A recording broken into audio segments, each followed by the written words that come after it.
အခန်းနှစ်အီဂျစ်တို့၏မရဏကျမ်း BC 4000ခန့်ကအီဂျစ်ကိုအုပ်စုခဲ့သောဟာရုတာတက်ဘုရင်လက်ထက်တွင်ခေါင်းဖြတ်ခံထားရသူများကိုမန်နန်ရွတ်ဆိုပြီးအသက်ပြန်ရှင်အောင်လုပ်ပြနိုင်သည်ထိုကဲ့သို့ပြုလုပ်နိုင်သောပုဂ္ဂိုလ်မှာမဟာကန္နာ၏ပညာရှင်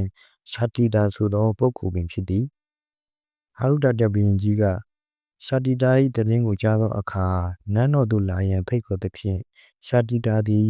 ဘုရင်ကြီးရှိတော်မှောက်သို့ရောက်လာရသည်မဟာကန္နာ၏ပညာရှင်ရှာတီတာသင်သည်တေသူကိုတက်ပြန်ရှင်အောင်စွမ်းဆောင်နိုင်သည်ဆိုသောသတင်းမှာအမှန်ဖြစ်ပါသလားအမှန်ဖြစ်ပါသည့်အရှင်မင်းမြတ်ကျွန်တော်လက်တွေ့ကြည့်လို့မြင်လို့သည်လက်တွေ့ပြနိုင်မည်လောပြသနိုင်ပါသည့်အရှင်မင်းမြတ်ထို့နောက်တွင်ရာဇဝတ်သားတဦးကိုခေါ်ထုတ်လာစေပြီးခေါင်းဖြတ်ကွပ်မျက်စီသည်ဘုရင်အမိန့်ဖြင့်ဥပေါဖြတ်လိုက်သောရာဇဝတ်သားကိုဘုရင်ရှိမောက်မှာပင်ရှာတီတာကမန်နန်ပညာဖြင့်အသက်ပြန်ရှင်အောင်ပြုလုပ်ပြပေးခဲ့သည်လူရင်မကဘဲတခြားတိရစ္ဆာန်များကိုတက်ဖြတ်ပြီးနောက်ဘုရင်ရှိမောက်မှာပင်မန်နန်အစွမ်းဖြင့်အသက်ပြန်ရှင်အောင်ပြုလုပ်ပြသပေးခဲ့သည်ထိုပညာသည်မော်ပညာမဟုတ်ပေလှည့်စားတတ်သောပညာမျိုးလည်းမဟုတ်ပေထိုကဲ့သို့ဥပေါဖြတ်တက်ဖြတ်ခံရသူကိုရှေးမောက်မှာပင်မန်နန်အစွမ်းဖြင့်တက်ပြန်ရှင်အောင်ပြုလုပ်နိုင်ခဲ့ပုံများကိုရှေးခေတ်ကျူးစာမှတ်တမ်းများတွင်တွေ့ရှိနိုင်ပေသည်အီဂျစ်တို့၏မဟာကန္နာ၏ဂိုဏ်းချုပ်ကြီးဖြစ်လာခဲ့သောမိုးဆက်သည်ဂျူးလူမျိုးတဦးပင်ဖြစ်သည်အီဂျစ်နိုင်ငံသားမဟုတ်ပါပဲနိုင်ငံသားတဦးအနေနဲ့မဟာကန္နာ၏ဂိုဏ်းချုပ်ကြီးပထမဆုံးဖြစ်လာသူလည်းဖြစ်သည်မိုးဆက်သည်မဟာကန္နာ၏ပညာဖြင့်တောင်ဝေးကိုမွေဖြစ်အောင်ပြောင်းလဲပြနိုင်သည်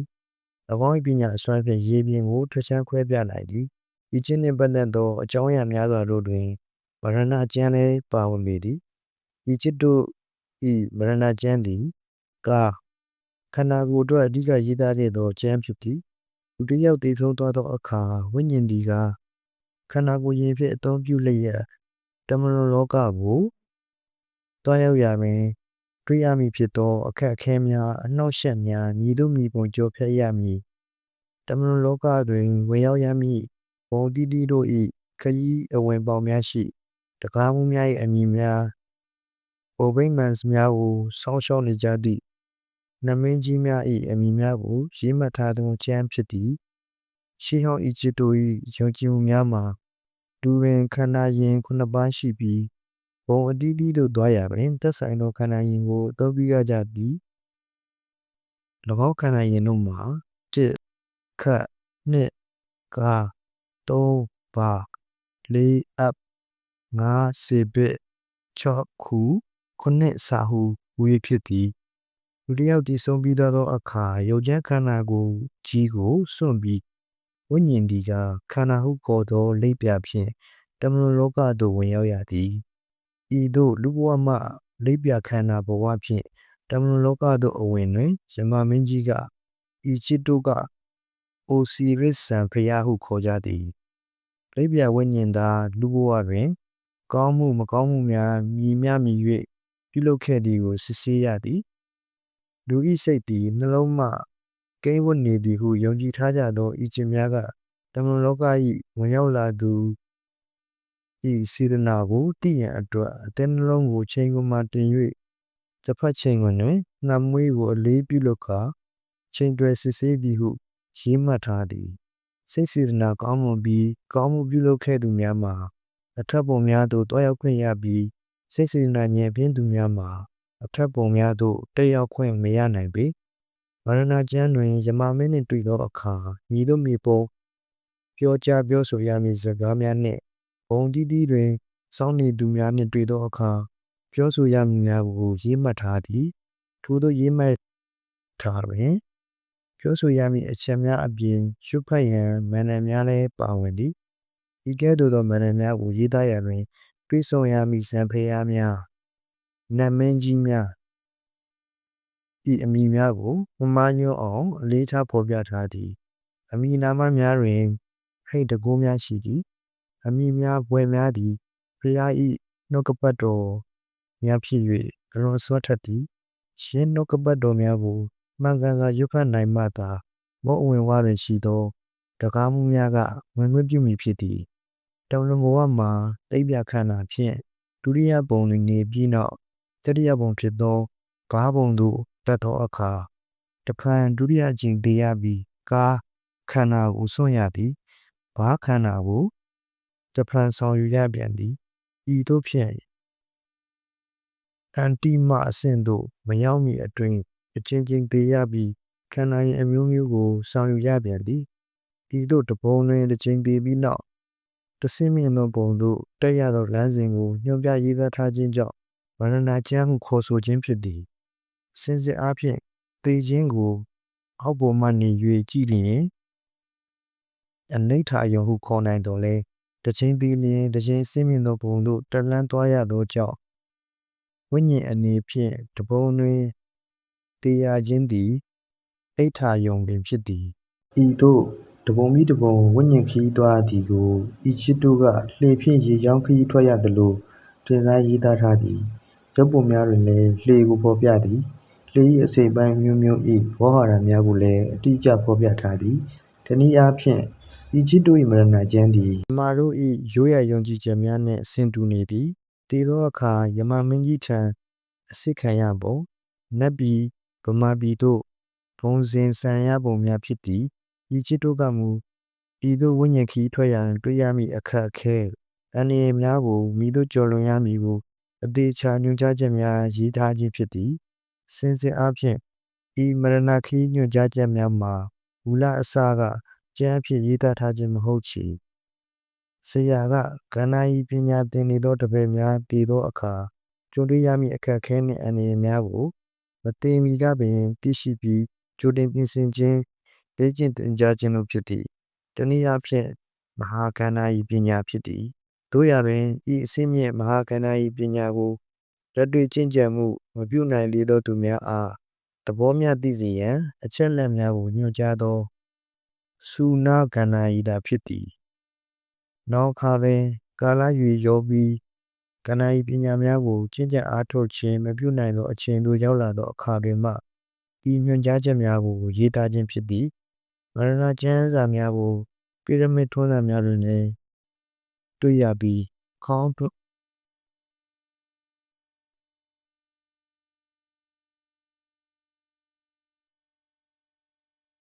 ွင်ရေးသားထားသောခေါင်းစာများတွင်လည်းတွေ့ရသည်ကျူစာလိမ်များတွင်လည်းရေးသားပြီးအတုပချသောအခါပင်အလောင်းနှင့်အတူထည့်သွင်းမြုပ်နှံခြင်းဖြစ်သည်ယင်းပိရမစ်ထွန်းစာများခေါင်းစာများကျူစာလိမ်များမှာယခုခါတွင်သုတေသီများကပြတိုက်များတွင်တွားရောက်လေ့လာနိုင်မည်ဖြစ်သည်ဤသို့ရေးသားထားသောမရဏကျမ်းစာများမှာစူလကဏ္ဍ၏ဖြစ်သည့်အလျောက်တာမန်မြတ်သာဖော်ပြထားပြီးတကယ်လက်တွေ့ကျင့်စဉ်မှာဆရာနှင့်တပည့်လက်ထပ်သင်ရသောအန္ဒရေဝါတိကနီးသာဖြစ်သည်အန္ဒရေဝါတိကနီးဖြင့်သင်ကြားရသောကဏ္ဍ၏ပညာမှာနောင်သောအခါတွင်ချို့တစ်ဝက်ကိုအများသိခွင့်ရအောင်ထုတ်ဖော်လိုက်သည်ထိုသို့ထုတ်ဖော်ချက်များအရတိအံ့ဆဲဆဲတွင်ဘဝကူးကောင်းအောင်စိတ်တမာတိလေ့ကျင့်နည်းများမတေမီကပင်တည်သောအခါအသုံးပြုရမည်ဖြစ်သောကားလိပ်ပြခန္ဓာကိုအသုံးပြုရသောလိပ်ပြလွှင့်နည်းများရုပ်ကျမ်းခန္ဓာမှလိပ်ပြခန္ဓာခွအောင်ကျင့်နည်းများလိပ်ပြခန္ဓာဖြင့်အထက်သို့ဝင်ထွက်သွားလာနည်းများအခြားတစ်ပါးသောရုပ်ခန္ဓာအတွင်းသို့ဝင်နည်းနှင့်မိမိရုပ်ကျမ်းခန္ဓာသို့ပြန်ဝင်သောအခါညင်သာသောဝင်နည်းများဖြစ်သည်ဤနည်းများမှာဤจิตမရဏကျမ်းစာတွင်မပါဝင်တော်လဲဤจิตခန္ဓာ၏ပညာတွင်အခြားတနည်းနည်းဖြင့်တွယ်ဝိုက်ပါဝင်နေသည့်အပြင်တိဘတ်မရဏကျမ်းတွင်ကအပြည့်စုံပေါ်ပြထားသည်ဤကြည်စဉ်အတိုင်းလေ့ကျင့်သောကဏ္ဍ၏ပုဂ္ဂိုလ်သည်တည်သောအခါတွင်အထူးဆန်းမဖြစ်တော့ပဲခါတိုင်းလေ့ကျင့်သောအခါတွင်လက်ပြကွာသည့်အတိုင်းစိတ်တမာတိအပြည့်ဖြင့်ရုပ်ခန္ဓာမှလက်ပြခန္ဓာကိုမိမိကိုယ်ကိုထိန်းချုပ်မှုဖြင့်ခွာနိုင်အောင်လေ့ကျင့်ခြင်းဖြစ်သည်ဘဝကူးချိန်တွင်ကြောက်ရွံ့ခြင်းစိုးရိမ်ခြင်းကင်းစွာဖြင့်ဘဝကူးနိုင်သည့်သာမကတမန်တော်ခရီးတွင်အမှားယွင်းတစ်စုံတစ်ရာမရှိဘဲမိမိသွားလို့ရသို့ချောင်းဖြောင်းတန်တန်သွားနိုင်မည်ဖြစ်သည်တနည်းအားဖြင့် လောကီယုတ်လောကမှတမလွန်ဘဝသို့ထွက်ခွာရန်ထွက်ရက်ပေါက်ကျင့်စဉ်ဖြစ်ပေသည်ဤချစ်ကန္နာ၏ပညာ၏အဓိကမန်တိုင်းဖြစ်သောဤချစ်မရဏကျမ်းလာကျင့်စဉ်ယုံကြည်ချက်များ၏ရည်ရွယ်ချက်မှာ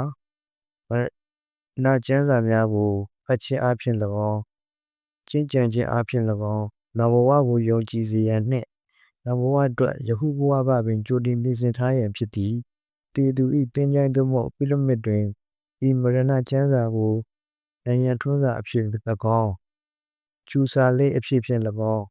ရေးသားထည့်သွင်းခြင်းဖြင့်တမလွန်ဘဝကူးသွားသူအားဘဝကူးခြင်းစဉ်ကိုကရိယာစေရန်ရည်ရွယ်ခြင်းဖြစ်သည်ခန္ဓာရင်များပျက်စီးသွားတော်လဲဝိညာဉ်မှာထာဝရတည်မြဲနေမှုကိုယုံကြည်စေရန်နှင့်နောင်တမလွန်ဘဝတွင်မိမိချစ်ခင်သူများနှင့်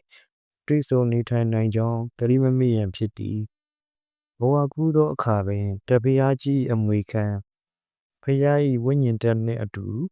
ပုဂ္ဂလမနောဝိညာဉ်မှာအတူရှင်တွဲ၍ဘဝကူးသွားရသောအခါရုပ်ခန္ဓာကိုယ်ကိုတူးပြည်တွင်ထားပစ်ခဲ့ပြီးလိပ်ပြာကိုကိုယ်ပွားခန္ဓာဖြင့်ကူးသွားရသည်ဤသို့ခန္ဓာအမျိုးမျိုးဖြင့်ဘုံအဆင့်ဆင့်သို့ဘဝကူးသွားသောအခါကျန်ရစ်သူဆွေမျိုးမိဘများကရည်စူး၍တူရန်ပေးကမ်းသောစေနာတို့သည်တမန်တော်တွင်အကျိုးပေးနိုင်သည်၎င်းကိုလည်းအလေးနက်ထားယုံကြည်စေရန်ဖြစ်သည်နောက်တမန်တော်ဘဝတွင်ရောက်ရှိခံစားရသည့်အခြေအနေသည်လူပြည်တွင်မိမိပြုခဲ့သောကံအတိုင်းကောင်းကျိုးဆိုးကျိုးများကိုခံစားဆင်စားရမည်ဖြစ်သည်ဤသို့ပြုလုပ်သောကံများတွင်ဖရာ၏နာမတော်နှင့်နှုတ်ကပတ်တော်များကိုရွတ်ဖတ်တရစေခြင်းသည်အလွန်အကျိုးများပြီးဓမ္မမအောင်ဆံဖရာများကစောင့်ရှောက်မည်ကိုယုံကြည်တတ်ဝင်စေရန်ရည်သားထားသောကျမ်းဖြစ်သည်ဤခြင်းနှင့်ပတ်သက်သည့်မဟာကန္နာ၏အကြောင်းအရာများကိုရေးသားမည်ဆိုပါကရေးသားပြီးမကုန်နိုင်အောင်များပြားလှပေသည်သို့သောအဓိကကျသောအကြောင်းအရာကိုတော့ထည့်သွင်းရေးသားရပေမည်ထိုအကြောင်းအရာများတွင်ပိရမစ်ကြီးများနှင့်သက်ဆိုင်သောအကြောင်းအရာများမှာအဓိကကျသောနေရာမှပါဝင်လျက်ရှိပေသည်အခန်းသောမြို့သားကြီးဥစီဒန်၏မော်ဝင်မှန်အီဂျစ်သည်အတ္တလန္တိတ်နှင့်ဆက်သွယ်မှုရှိခဲ့ကြောင်းရှေးအခန်းများ၌ရေးသားခဲ့ပြီးဖြစ်ပေသည်အီဂျစ်အကြောင်းရေးသားလျင်ပြည့်မြများအကြောင်းပါသလိုပြည့်မြများအကြောင်းရေးပါကအတ္တလန္တိတ်အကြောင်းနှင့်ပတ်သက်သောအကြောင်းများကဆက်နွယ်လျက်ရှိပေသည်ပြည့်မြကြီးများမှာအီဂျစ်၌စတင်ပေါ်ပေါက်ခဲ့ခြင်းမဟုတ်ပါချေရှေးအတ္တလန္တိတ်တိုက်သားများနေထိုင်ခဲ့ကြသောတောင်အမေရိကတိုက်ရှိပီရူးမက္ကဆီကိုဂွါတီမာလာတို့၌ပြည့်မြကြီးများတည်ဆောက်သုံးပြုခဲ့ကြပေသည်ရှေးနှစ်ပေါင်းများစွာကတည်ထားခဲ့သောပြည့်မြကြီးများတွင်ပစ္စယံ3ဆင့်5ဆင့်9ဆင့်စသည်ဖြင့်နေစဉ်ဖရာအထက်မှအောက်သို့အစစ်စစ်ကြွလာပုံကိုတရုတ်ဖော်ဆောက်လုပ်ကြလေသည်ဤစစ်တို့ကမူဘရာခေါ်နေဖရာကိုပြည့်မြများဖြင့်ရည်ညွှန်းဆောက်လုပ်ကြသည်အချို့သူရိတီများကမူပြည့်မြများဆောက်လုပ်ခဲ့ကြသောရွေချက်မှာထွက်ရပေါက်စခန်းများတွားသူများအတွက်ထုံကူးရန်တဏ္ဍအဖြစ်အသုံးပြုရန်ဆောက်ခဲ့ကြောင်းမှတ်ချက်ချသည်ချို့ကလည်းအီဂျစ်ပြည်နိုင်မြစ်သည်မကြာခဏရေကြီးခြင်းရေရှမ်းခြင်းတဲမုန်တိုင်းများတိုက်ခတ်မှုကြောင့်အဖိုးတန်ဌာပနာပစ္စည်းများမပျက်စီးမဆုံးရှုံးရလေအောင်ကြီးမားခိုင်ခံ့သောပြိမစ်ကြီးများဆောက်လုပ်ပြီးပြိမစ်ကြီးများအောက်တွင်ဌာပနာပစ္စည်းများသိမ်းဆည်းခဲ့ကြခြင်းဖြစ်သည်ဟုရေးသားကြသည်အီဂျစ်၌ရှိသောပြိမစ်များအနက်73ဧကအကျယ်ဝန်းရှိသောမဟာပြိမစ်ကြီးမှာကြီးမားဆုံးဖြစ်ပြီးအံ့ဖွယ်9ပါးတွင်တစ်ပါးပါဝင်ဖြစ်သည်ပြိမစ်နယ်မှတ်တမ်းများအရမဟာပြိမစ်ကိုတိဆောက်စဉ်ကဒူးဝင်ကျဲသည်အနိမ့်ဆုံးသို့ရောက်နေပြီးကျက်တီအနေထားအရနက္ခဗေဒနည်းဖြင့်တွက်ချက်ပါကမဟာပြိမစ်တိဆောက်ခဲ့သောအချိန်ကာလမှာလွန်ခဲ့သည့်နှစ်ပေါင်း3000ရှိပြီဖြစ်ကြောင်းသိရှိရပေသည်သမိုင်းပညာရှင်များကတော့မဟာပြိမစ်ကြီးကိုလွန်ခဲ့သောနှစ်ပေါင်း6000ခန့်ကတိဆောက်ခဲ့သည်ဟုယူဆကြသည်ပြိမစ်မှာအစောဆုံးဆောက်လုပ်ခဲ့သောပြိမစ်များအနက်အထူးအကျဆုံးနှင့်အရေးပါဆုံးပြိမစ်ဖြစ်သည်BC 3000နောက်ပိုင်းဆောက်လုပ်ခဲ့သောပြိမစ်များသည်မဟာပြိမစ်ကြီးလောက်တက်တမ်းမရှိကြသေးပေအချို့သမိုင်းလေ့လာသူများကတော့ပြိမစ်ဆောက်လုပ်ခဲ့ခြင်းမှာ တင်ချိုင်းကူပိမှန်အဖြစ်သုံးပြီးရန်ဆောက်လုပ်ခဲ့ခြင်းဖြစ်ကြောင်းမှတ်ချက်ချလေသည်နောက်ပိုင်းဆောက်လုပ်ခဲ့သောပိရမစ်များမှာတင်ချိုင်းကူများပြီးဆောက်လုပ်ခဲ့ခြင်းဖြစ်ကြောင်းမှန်တော်လဲမဟာပိရမစ်ကြီးပါဝင်ရှေ့ပိုင်းဆောက်လုပ်ခဲ့ကြသည့်ပိရမစ်များကတော့ထိုသို့မဟုတ်ပေရင်းတင်ချိုင်းကူများအတွက်အသုံးပြုရန်မဟုတ်ဘဲဘာသာရေးကိစ္စများဆောင်ရွက်ရန်ဖျားเจ้าအဖြစ်တော်၎င်းတိမ်ဖြစ်တော်၎င်းမဟာကဏ္ဍ၏ပညာအရာထုံကူးရန်တဏ္ဍအဖြစ်တော်၎င်းအသုံးပြုရန်ရည်ရွယ်လျက်ဆောက်လုပ်ခဲ့ကြခြင်းဖြစ်ပေသည်ပိရမစ်ကြီးဆောက်လုပ်ရန်အတွက်တရုံးလျင်တန်းအသေးချိန်ရှိသောကျောက်တုံးပေါင်း23သိန်းအသုံးပြုပြီးတည်ဆောက်ခဲ့ခြင်းဖြစ်သည်အမြင့်ပေ481ပေရှိပြီးအောက်ခြေစကွဲယားပေမှာ965ပေရှိသည်လွန်ခဲ့သောနှစ်ပေါင်း3000ခန့်ကအီဂျစ်ပြည်၌ရှိသောလူဦးရေဖြင့်တည်ဆောက်ပါကညီမျှကြအောင်ဆောက်လုပ်ရမည်ညီတို့မိဘုံဆောက်လုပ်ခဲ့ကြသည်ကိုတော့အမျိုးမျိုးစဉ်းစားအဖြေထုတ်နေကြသည်ယခုခေတ်အင်ဂျင်နီယာများကလွန်ခဲ့သောနှစ်ပေါင်းများစွာကအီဂျစ်ပြည်မှာရှိနိုင်သောလူဦးရေအသုံးပြုသောလက်နက်ကိရိယာများကိုအသုံးပြုပြီးဤများလောက်ကြီးမားသောအဆောက်အဦကြီးအားမိတို့မိဘဆောက်လုပ်ခဲ့ကြသည်ကိုစဉ်းစားဖြေရှာကြည့်တော့လဲအဖြေမရနိုင်ပဲရှိနေကြသည်အင်ဂျင်နီယာများကအသိပ္ပံနည်းဖြင့်ဖြေရှာပြီးမရကြတော့လဲကဏ္ဍဤပညာရှင်များကတော့အဝိဇ္ဇာနည်းဖြင့်ဖြေသိကြလေသည်အီဂျစ်တို့သည်ထိုမြတ်လေးလံသောကျောက်တုံးကြီးများကိုတနေရာမှတနေရာသို့ရွှေ့ရာတွင်လူအားဖြင့်ရွှေ့ပြောင်းခြင်းမဟုတ်ဘဲမန္တန်ဤဟုသောအတန်ဆွမ်းအားဖြင့်ကျောက်တုံးများကိုအမိန်ပေးပြီးလူသောနေရာသို့ရောက်အောင်ပြောင်းရွှေ့ခဲ့ကြသည်ဟုဆိုကြသည်ကျောက်တုံးကြီးများကိုအတန်ဆွမ်းအားဖြင့်မန္တန်ရွတ်ဆိုပြီးတဲယူပြောင်းရွှေ့ပြီးထိုမြတ်ကြီးကျဲသောပိရမစ်ကြီးဖြစ်လာအောင်တည်ဆောက်ခဲ့ကြရုံသာမကထိုသို့တည်ဆောက်ရာမှာလည်းတိတ်ထိရှိသောပုဂ္ဂိုလ်များနှင့်ဝိညာဉ်တို့၏အကူအညီတို့လည်းပါဝင်ခဲ့သည်ဟုမှတ်ချက်ချကြသည်ရှေးအခါလူနည်းစုသာရှိပြီးတည်ဆောက်ရန်လက်နက်ကိရိယာများလည်းမရှိသောအီဂျစ်ပြည်တွင်တရုံးလျင်တဒံများလေးသောကျောက်တုံးကြီးပေါင်း23သိန်းကိုဒူရနေရရောက်သည့်အထိတည်ယူနိုင်ခြင်းမှာမန္တန်ဆွမ်းအားအတန်ဆွမ်းအားကြောင့်ဖြစ်သည်ဟုဆိုခြင်းမှာစိတ်ဝင်စားဖွယ်ဖြစ်သည်မြန်မာနိုင်ငံမှာလည်းကျိုက်ဦးစီရောတည်ထားသောကျောက်တုံးကြီးကိုပင်လယ်သမုဒ္ဒရာကြီးအောက်မှတောင်ထိပ်ပေါ်သို့ရောက်သည့်အထိတရားမင်း၏တကူဆွမ်းအားဖြင့်တည်ယူပို့ဆောင်ခဲ့ကြောင်းသမိုင်းမှတ်တမ်းများကရေးသားဖော်ပြထားခဲ့ကြသည်ရုပ်ဝါဒနှင့်သိပ္ပံပညာထွန်းကားကာသာ19ရာစုနှင့်20ရာစုအစောပိုင်းတွင်ကဏ္ဍဤပညာမှာလူရည်စရာဖြစ်ခဲ့တော်လဲယနေ့ခေတ်သိပ္ပံပညာသည်ရုပ်လောကနယ်ကိုကျော်ပြီးနာမ်လောကနယ်နှစ်ပဲအတွင်းသို့ဝင်ရောက်လာသောအခါဤจิตကဏ္ဍဤပညာနှင့်ပတ်သက်ပြီးသတိပြုစရာများရှိလာကြသည်ထိုမြတ်လေးနံသောကျောက်တုံးကြီးများကိုအတန်ဆွမ်းအားဖြင့်လိုသောနေရာသို့ရွှေ့ပြောင်းယူ၍ထိုမြတ်ကြီးမားသောပိရမစ်ကြီးများကိုတည်ဆောက်ခဲ့သည်ဆိုသောကဏ္ဍဤပညာရှင်များ၏အဆိုကိုလက်ခံနိုင်ရဖြစ်လာကြသည်အီဂျစ်ပြည်ကိုနပိုလီယန်တိုက်ခိုက်သိမ်းပိုက်ပြီးနောက်တွင်အီဂျစ်တပြည်လုံးအား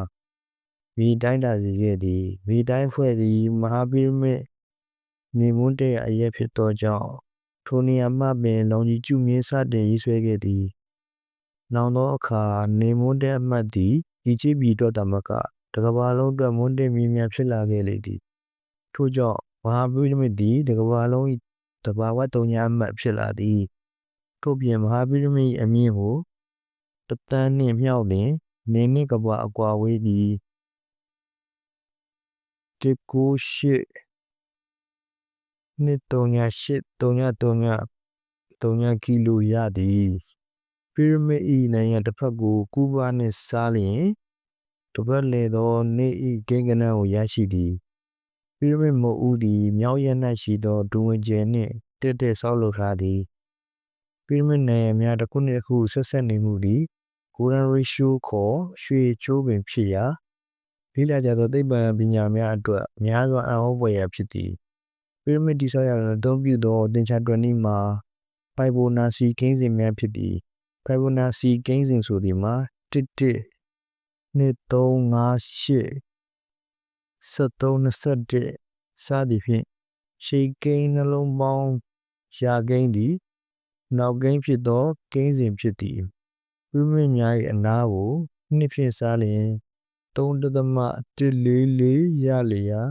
အပိုင်းကိန်းဖြစ်သော3.1416နှင့်အလွန်နီးစပ်နေကြောင်းတွေ့ရပေပြီယခုခေတ်တွင်လည်းရုရှားနှင့်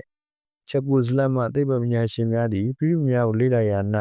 အဆောက်အုံတိုင်းတာချိုးစားတဒံတို့မှာအံ့ဖွယ်ကောင်းအောင်သိပ္ပံနည်းကျဖြစ်နေသည်ကိုလေ့လာတွေ့ရှိကြရလေသည်အထူးသဖြင့်ဖရီမစ်ပုံတဒံဖြစ်သောထရီကန်တန်ယံလေးဖက်အကာယံသည်ရေတက်ကိုခန်းချောက်စီတတိရှိကြောင်းတွေ့ကြရသည်ပေါက်စစ်ရိတ်သောဗလိတ်ဓားများမှလည်းရေငွေ့ကြောင့်တန်ကြီးတက်ပြီးသုံးမရဖြစ်သွားတတ်သည်ရင်းဗလိတ်ဓားကိုပင်အသုံးပြုပြီးနောက်ပြိမစ်ပုံစံပြုလုပ်ထားသည့်ဘူးတွင်သို့ထည့်ထားပါကဆယ်စားမျှပို၍အသုံးပြုနိုင်သည်ဖြစ်ကြောင်းတွေ့ရှိရသည်ထို့ကြောင့်ပြိမစ်တံဗလိတ်ဘူးများကိုမူပိုင်မှတ်ပုံတင်ပြီးရောင်းချကြလေသည်ချီကာဂိုစင်ဂျီဖုန်းတွင်အီနန်ဆိုသူက54ပေမြင့်သောပြိမစ်ပုံတံတိုက်ဆောက်ပြီးရွှေကြက်ကာများနှင့်ကာရံထားလေသည်သူ၏ပြိမစ်အိမ်သို့ရောက်လာကြသောဧည့်သည်များကထိုအိမ်ထဲတွင်ရောက်သည်နှင့်သွေးတိုးရောဂါအစရှိသောရောဂါတော်များများပျောက်ကင်းသွားကြောင်းပြောဆိုကြရာ1986ခုနှစ် Newsweek မဂ္ဂဇင်းတွင်ဓာတ်ပုံနှင့်တကွဖော်ပြထားလေသည်အခြားသောသူတွေများ၏အတွေ့အကြုံအရပြိမစ်များတွင်တခဲများအားပြန်ဝင်လာနိုင်သည်အစားအစာများမပို့တိုးပဲအကြာကြီးထားရသည်မျိုးစေ့များပုံမှုရှင်သန်လာသည်ယောဂများအပြောက်မြန်သည်လိန်စွမ်းအားများတန်မာလာသည်လူနာများအနေဖြင့်နလန်ထမြန်သည်ကော်ဖီခွက်ကိုမိနစ်20ခန့်ထားလိုက်လျင်အခါပြောက်ပြီးပုံမှုစိမ့်လာသည်ပြိမစ်ထဲတွင်နေသူသည်အိတ်လို့ကောင်းစားလို့ကောင်းလာသည်စိတ်များကြည်လင်လာသည်အကြမ်းနှင့်အမြင့်တက်များထူးခြားစွာပေါ်လာသည်အာယုံစုဆိုင်မှုနှင့်တရားရှုမှတ်မှုပိုကောင်းလာသည်1980ကျော်နှစ်များတွင်ပလတ်စတစ်နှင့်သစ်သားဖြင့်အရှင်ပြုလုပ်ထားသောပြိမစ်တဲများကိုရောင်းချတရားထိုင်သူများကအသုံးပြုကြသည်ပြိမစ်တဲတွင်ဘာဝနာပွားလျင်အလွန်သမားအားကောင်းသည်ဟုကြော်ညာလျက်ရောင်းချကြသည်ပြိမစ်စွမ်းအင်ဤများရှိနေသောကြောင့်သာလျှင်ရှေးထွေးသောပုဂ္ဂိုလ်ကြီးများကပြိမစ်ဘုရားကျောင်းဖြစ်၎င်းဒိတ်သိက်ထွန်းရာအိမ်ဖြစ်၎င်းထုံကူရတဏ္ဍဖြစ်၎င်းကဏ္ဍဤပညာများလေ့လာသင်ကြားရာဓာတ်ခွဲခန်းဖြစ်၎င်းဆေးကုသရာဆေးခန်းနှင့်ခွဲစိတ်ခန်းဖြစ်၎င်းအသုံးပြုရန်တည်ဆောက်ခဲ့ကြခြင်းဖြစ်သည်မဟာပြိမစ်တွင်အဆောင်9ဆောင်ရှိပြီးတစ်ဆောင်စီကိုဒိုဝင်ကျောင်းဆောင်ကျတိကာကျောင်းဆောင်ဝိတာခကျောင်းဆောင်ဇေထကျောင်းဆောင်စသည်ဖြင့်နက္ခတ်အမည်များပေးထားသည်ရှေးဟောင်းအီဂျစ်တွင်ဘာသာရေးနှင့်ကဏ္ဍရေးပညာမှာရှင်တွဲလျက်ရှိရာဤပြိမစ်ရှိခန်းဆောင်အချို့ကိုဘုရားကျောင်းအဖြစ်အသုံးပြုပြီးအချို့ခန်းဆောင်များကိုကဏ္ဍရေးပညာနှင့်အထွေထွေလုပ်ငန်းများအတွက်အသုံးပြုသည်ကဏ္ဍရေးပညာသင်ကြားရာထုံကူရာအဆောင်များကိုမူသက်ဆိုင်သူမှအခြားသူများဝင်ရောက်ခွင့်မရှိကြပြိမစ်ဆောက်ကလေးကအထက်ပါဖော်ပြခဲ့သို့ဘာသာရေးနှင့်ကဏ္ဍရေးပညာစခန်းအတွက်သာအသုံးပြုခဲ့ကြတော့လဲနောင်ကာလရွေလျောပြီးအရေးချင်းညံပြင်းသွားသောအခါတွင်ဘုရင်နှင့်မိဖုရားတို့၏ဂူသင်္ချိုင်းဖြစ်လာသည်ထို့အတွက်ကြောင့်ပင်မဟာပြိမစ်ထဲတွင်အလောင်းမရှိခေါင်းမရှိသေတာမရှိပဂရိတန်ရှင်းစင်ကြယ်လျက်ရှိပေသည်အီဂျစ်သည်ရှေးနှစ်ပေါင်းများစွာနေကတရှိခဲ့သောနေရာဖြစ်သလိုဂမ်ဘီယာနှင့်ပတ်သက်ရင်လည်းမြေပြားခံလာသောနေရာတစ်ခုဆိုတွင်လည်းသတ်မှတ်ရပေမည်ထူးခြားဆန်းကျင်သောအဖြစ်အပျက်များစွာရှိခဲ့ကြသည်ပြိမစ်ကြီးများနှင့်ပတ်သက်ပြီးလျှို့ဝှက်ချက်များရှိမည်ဟုထင်သောကြောင့်စိတ်ဝင်စားစရာအများများရှိခဲ့သည်အချို့လည်းအတွင်းသို့ဝင်ရောက်ရန်ကြိုးစားကြသည်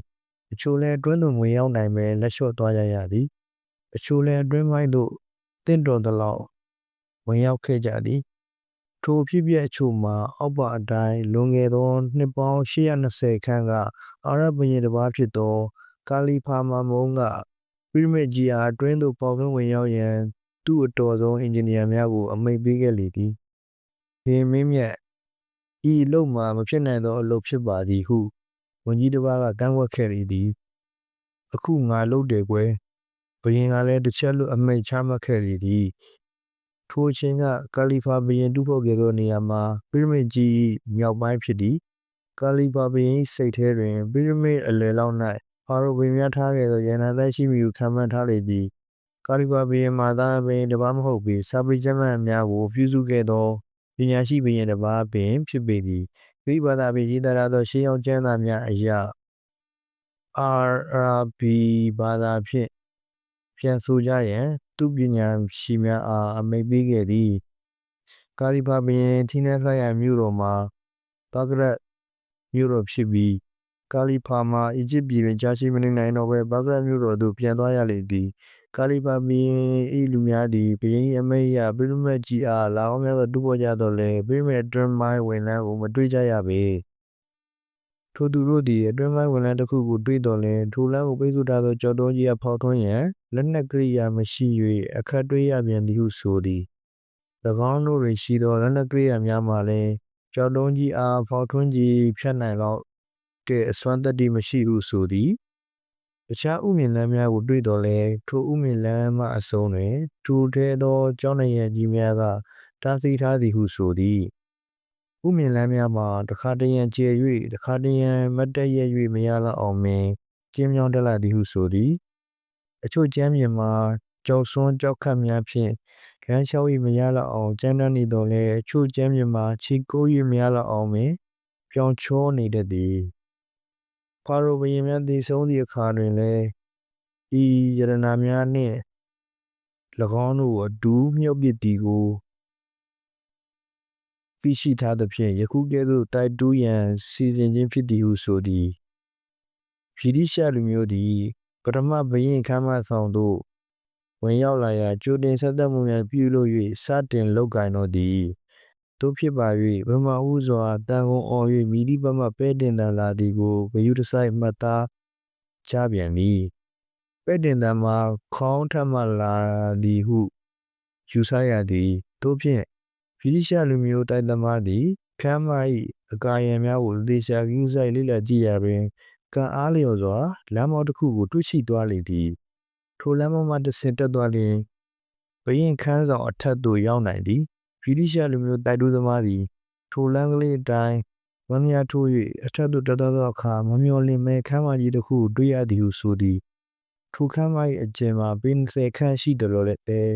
ခမ်းမထဲတွင်ဘာပစ္စည်းမှမရှိပေတို့ဖြစ်၍ဗြိတိရှလူမျိုးတိုက်သမားများစိတ်ပြည့်၍အကြီးရနိုင်ငံသို့ပြန်သွားလေသည်တို့ရတွင်ထိုပုဂ္ဂိုလ်၏ကြိုးပမ်းချက်မှာရှေးဟောင်းပစ္စည်းတွေတီတို့ဖို့များစွာအကျိုးဖြစ်ထွန်းခဲ့လေသည်မိတို့ပင်ဖြစ်စေဤပြိရမတ်အတွင်း၌အဖို့မဖြတ်နိုင်သောဖာရိုဘုရင်ကူဖူ၏ရန်နာတိုက်ရှိသည်ကိုကလူသားပင်လက်ခံယုံကြည်လျက်ရှိလေသည်အီဂျစ်သည်ပြိရမတ်ကြီးများနှင့်ပတ်သက်သောစမ်းကြယ်မှုများစွာရှိကြသလိုမမ်မီယုတ်အလောင်းများနှင့်ပတ်သက်သည့်စမ်းကြယ်မှုများစွာလည်းရှိပေသည်ထို့ပြင်သိပ္ပံပညာနှင့်စူးစမ်းထောက်လှမ်း၍အဖြစ်မရနိုင်တော့အောင်စမ်းကြယ်လာသောအဖြစ်အပျက်များလည်းရှိနေသေးသည်ရှေးနှစ်ပေါင်းများစွာကဖြစ်ပျက်ခဲ့သည့်အဖြစ်အပျက်များမှာယနေ့ထိတိုင်ဆက်နွယ်ပတ်သက်ဖြစ်ပျက်နေစေပင်ရှိသေးသည်ထိုအဖြစ်အပျက်များတွင်လွန်ခဲ့သောနှစ်ပေါင်း200ကျော်အချိန်လောက်ကလေးကလူသိများခဲ့သောမျိုးစားကြီးအိုစီရန်၏ဗရာကြီးမဟုအမည်ပေးထားသောမော်ဝင်မှန်တစ်ချက်အကြောင်းလည်းပါဝင်ပေသည်ထိုမော်ဝင်မှန်တစ်ချက်ကြောင့်ကြောင်းမဖွဲ့ကောင်းသောအဖြစ်အပျက်တို့လည်းများစွာဖြစ်ပေါ်ခဲ့သည်အခန်းလေးအိုင်လီမျိုးမှာစိတ်ကစားလူသက်သမားထိုနေ့ညကရာသီဥတုအချိန်မကောင်းသောအချိန်မျိုးတွင်မိုးကနှင့်အော်တိုတစ်လုံးကိုခက်ဆဲဆောင်းထားသောသူတစ်ယောက်သည်ရဲဆိုင်တွင်သို့ဝင်လာသည်သူ၏ကြောဘက်တွင်တစ်သားဘောလုံးထည့်ထားသောအိတ်တစ်လုံးကိုလွှဲထားလေသည်အိတ်ထဲမှထွက်လာသောတစ်သားဘောလုံးကြီးကအပြင်သို့ဖောင်းပွနေသည်ထိုလူကကောင်တာတွင်ဝင်ထိုင်ပြီးလွှဲထားသောအိတ်ကိုနဘေးမှထိုင်ကုန်အလွတ်တစ်လုံးပေါ်သို့တင်ထားလိုက်သည်သူ၏အိတ်တွင်စိုးနေသောမူးယစ်များကကျမ်းမြေပေါ်သို့တစ်ဆက်ဆင်းကျနေသည်သူသည်အရက်တစ်ခွက်မှတောက်ရင်းအရက်ဆိုင်တစ်နေရာမှထောင်ထားသောတီဗီမှအရေးပေါ်ထုတ်လွှင့်သောသတင်းကိုနားထောင်နေသည်ထိုသတင်းမှာအခြားမဟုတ်ပေညဦးပိုင်းအချိန်လောက်ကဘောလင်းကစားရုံတစ်ရုံ၏အနောက်ဘက်တွင်လူတစ်ယောက်အလောင်းကိုဘောလင်းကစားသူချို့တွေ့သဖြင့်ပလိတ်ပူကြောင်းကြားသောသတင်းဖြစ်သည်ပလိတ်နှင့်စုံတော်များရောက်လာပြီးစစ်ဆေးကြသောအခါထိုလူမှာဘောလင်းကစားသမားဖြစ်ကာရာသီမီကမှဦးကုန်းဖြတ်ခံရပြီးတည်ဆုံသွားခြင်းဖြစ်ကြောင်းတက်ခံသူ၏ဦးပေါင်းပျောက်ဆုံးနေသည်ဆိုသောသတင်းကိုအရေးပေါ်ထုတ်လွှင့်ပေးသောသတင်းဖြစ်သည်ထိုသတင်းကိုရဲဆိုင်တွင်မှရှိနေကြသည့်အခြားသူများကလည်းရက်တောင်ရင်လှမ်းကြည့်ကြလေသည် ၎င်းတို့နေဖြင့်ခေါင်းဖြတ်လူသက်သမားအကြောင်းကိုကြားရသောအခါတိတ်မထူးဆန်းကြတော့လဲ၎င်းကစားနေကြသောဘောလုံးရကစားနေမှာလူသက်မှုဖြစ်သည့်ဆိုသောသတင်းကိုတော့စိတ်ဝင်စားနေကြဟန်ရှိသည်ချို့ကလည်းထိုအကြောင်းကိုစူးစူးငြင်ပြောနေကြလေသည်ဘလို့ဆောင်လာသောသူမှာထိုကဲ့သို့သူဉဏ်တန်များကြောင့်သတင်းထုတ်လွှင့်နေသောအတန်ကိုကြားတစ်ချက်မကြားချက်ဖြစ်နေသောကြောင့်စိတ်နှောက်ယှက်ဖြစ်နေဟန်ရှိသည်ထိုခိုက်မှာပင်ကားထဲမှဆူညံသောအတန်များမြည်နေသောရေဒီယိုကလုတ်ကိုပိတ်လိုက်တဲ့ကဲ့သို့ရုတ်တရက်တိတ်ဆိတ်သွားလေတော့သည်ထိုကဲ့သို့ဆူညံတန်များတိတ်ဆိတ်သွားသောအခါမှTV လွှင့်နေသောအတန်ကအခန်းတွင်းမှကြီးကြီးလောင်လောင်ပေါ်ထွက်လာလေတော့သည်ယခုအခါခေါင်းဖြတ်လူသက်သမားသည်အာရီမြို့အတွင်းမှာပဲရှိနေသေးကြောင်းပလိတ်ဆောင်တော်များကတရားခံကိုအများဆုံးဖမ်းနိုင်ရန်အတွက်ကြိုးစားဆောင်ရွက်နေကြောင်းမြို့သူမြို့သားများအနေနဲ့အထူးသတိဝိရိယထားပြီးနေထိုင်စေကြလိုကြောင်းသတင်းကြေညာသူကအစမပြတ်ကြေညာပေးနေသောအတန်များကိုတဲတဲကွဲကွဲကြားရနေသည်ထိုအချိန်မှာပင်မိုးကအင်ကြီးရှည်ဝတ်၍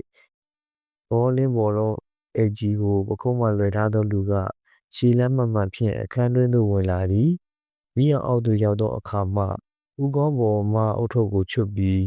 ဝိရင်များခါပစ်လိုက်သည်ထိုအခါမှဆိုင်တွင်မှထွန်းထားသောမိအောင်ဖြင့်ထိုသူ၏မျက်နှာကိုမြင်ရသည်မျက်နှာပေါ်မှာမုတ်စိတ်မွေးအသားမွေးများနှင့်ခတ်ထန်ကြမ်းတမ်းသောရုပ်မျိုးဖြစ်သည်ထို့ပြင်မျက်လုံးတစ်လုံး၏ပေါ်တွင်ဒဏ်ရာဟောင်းတစ်ခုရှိသောကြောင့်မျက်လုံးတစ်ဖက်ကလည်းအတွင်းသို့ချိုင်းဝင်နေသည်ထိုလူကြီးက TV မှလွှင့်နေသောသတင်းကိုတစ်ချက်လှမ်းကြည့်ပြီးရပ်ဘားဖောင်တာသို့လျှောက်လာပြီးဆွဆွဲကရောက်နေနှင့်သည့်လူအနီးတွင်ဝင်ထိုင်လိုက်သည်၎င်းလွယ်လာသောအိတ်ကြီးကိုစောစောကလူတင်ထားသောအိတ်နှင့်ပြင်းချင်းရှင်၍တင်ထားလိုက်သည်ထိုအိတ်တွင်မှတစ်သားဘောလုံးထည့်ထားသည့်ဟန်ဖြင့်ဖောင်းနေပြီးအိတ်မှရီများကကျမ်းပြင်သို့တစ်စက်တစ်စက်ကျနေသည်မြင်းဆိုင်ထဲမှာဖွင့်ထားတဲ့သူ၏အတန်ကဒီထက်နည်းနည်းလျှော့ပေးလိုက်ရင်ပိုကောင်းမယ်လက်ကားဆူညံနေတာပဲရက်တော့ရတာဇိမ်ပြက်လာတယ်ဟုဒီတန်မမဖြင့်ပြောလိုက်ရာဆိုင်ရှင်ကဘာမှပြန်ပြောမနေတော့ပဲအမှုကွန်ထရိုးကိုယူ၍အတန်လျှော့ပေးလိုက်သည်စောစောကဆိုင်ထဲမှာဆူညံနေသောအတန်များမှလည်းဒီမှအတန်ကဲ့သို့လျော့ကျသွားလေသည်တစုံတစ်ယောက်ကရမှုကွန်ထရိုးဖြင့်အတန်လျှော့ချလိုက်တဲ့ကဲ့သို့ရှိလေသည်မိုးစိနှင့်လူကအရက်ခွက်2ခွက်3ခွက်လောက်မှာတောက်ပြီးမှတန်ငယ်နေသာထိုင်သာရှိတော့မှနဘေးမှလူကိုစောင်းငယ်ကြည့်ရင်စကားစီနေတော့သည်လကားပြဘာမဟုတ်တဲ့သတင်းကိုအချိန်ကုန်ခံပြီးလွှင့်နေသေးတယ်နားထောင်တဲ့သူတွေကလည်းအချိန်ကုန်ခံပြီးနားထောင်ကြတယ်တကယ်တော့လူသက်မှုအကြောင်းဆိုတာဒီလိုကြီးညာပေးနေုံနဲ့စိတ်ဝင်စားကြပဲကောင်းပါမလဲကိုယ်တိုင်ကိုကြပါဝင်ရမှစိတ်လုံးစားကြကောင်းပါမှာပေါ့ဟုတ်ဘူးလားမိတ်ဆွေအိုးစင်းတဲ့လူကအရက်ကိုစင်ပြေပြေတောက်နေရင်နဘေးမှထိုင်နေလူကိုစကားပြောပေါ်မြည်လိုက်လေသည်ဟုတ်တာပေါ့တကယ်ဆိုရင်ဘယ်လို့မဆိုအမဲလိုက်တာပဲဖြစ်ဖြစ်ငားမြတာပဲဖြစ်ဖြစ်လူတက်တာပဲဖြစ်ဖြစ်ပေါ့ဗျာကိုတက်မဲ့တရဝါနဲ့အားပြန်ရတာမျိုးအသက်လို့ရတာမျိုးညံကြီးပြန်ရတာမျိုးမှစိတ်လို့ရှားကြကောင်းမှာပေါ့တစုံတစ်ယောက်ရဲ့အသက်ကိုတက်ပြရတာလောက်ခက်ခဲတာမျိုးပဲရှိပါမလဲခက်ခဲဆုံးကတော့လူတစ်ယောက်ရဲ့အသက်ကိုရအောင်ယူတာမျိုးပေါ့ကိုထိုးနဲ့လူကနဘေးမှလူပြောသောစကားကိုနားထောင်ရုံတန်နားထောင်ပြီးဆက်လေးမှလက်မကြည့်ပြီရက်ကိုစင်ပြေပြေတောက်နေသည်မိုးစိမ့်တဲ့လူကဆက်ပြောသည်ဥမှာပေါ့ဗျာအခုအားရီမြို့မှာလူတွေစိတ်ဝင်စားနေတဲ့ကောင်းပြက်လူသက်သမားဆိုတော့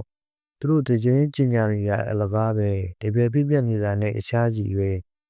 တကယ်ဆိုလူသက်သမားအကြောင်းကိုသာပြောနေကြပါမယ်လူသက်သမားဆိုတာဘယ်လိုလူသားမျိုးဖြစ်တယ်ဆိုတာသိလဲမသိကြပဲနဲ့လှမ်းပြောနေကြတာဗျခဏဝသူ့ကိုတွေ့ဘူးလို့လား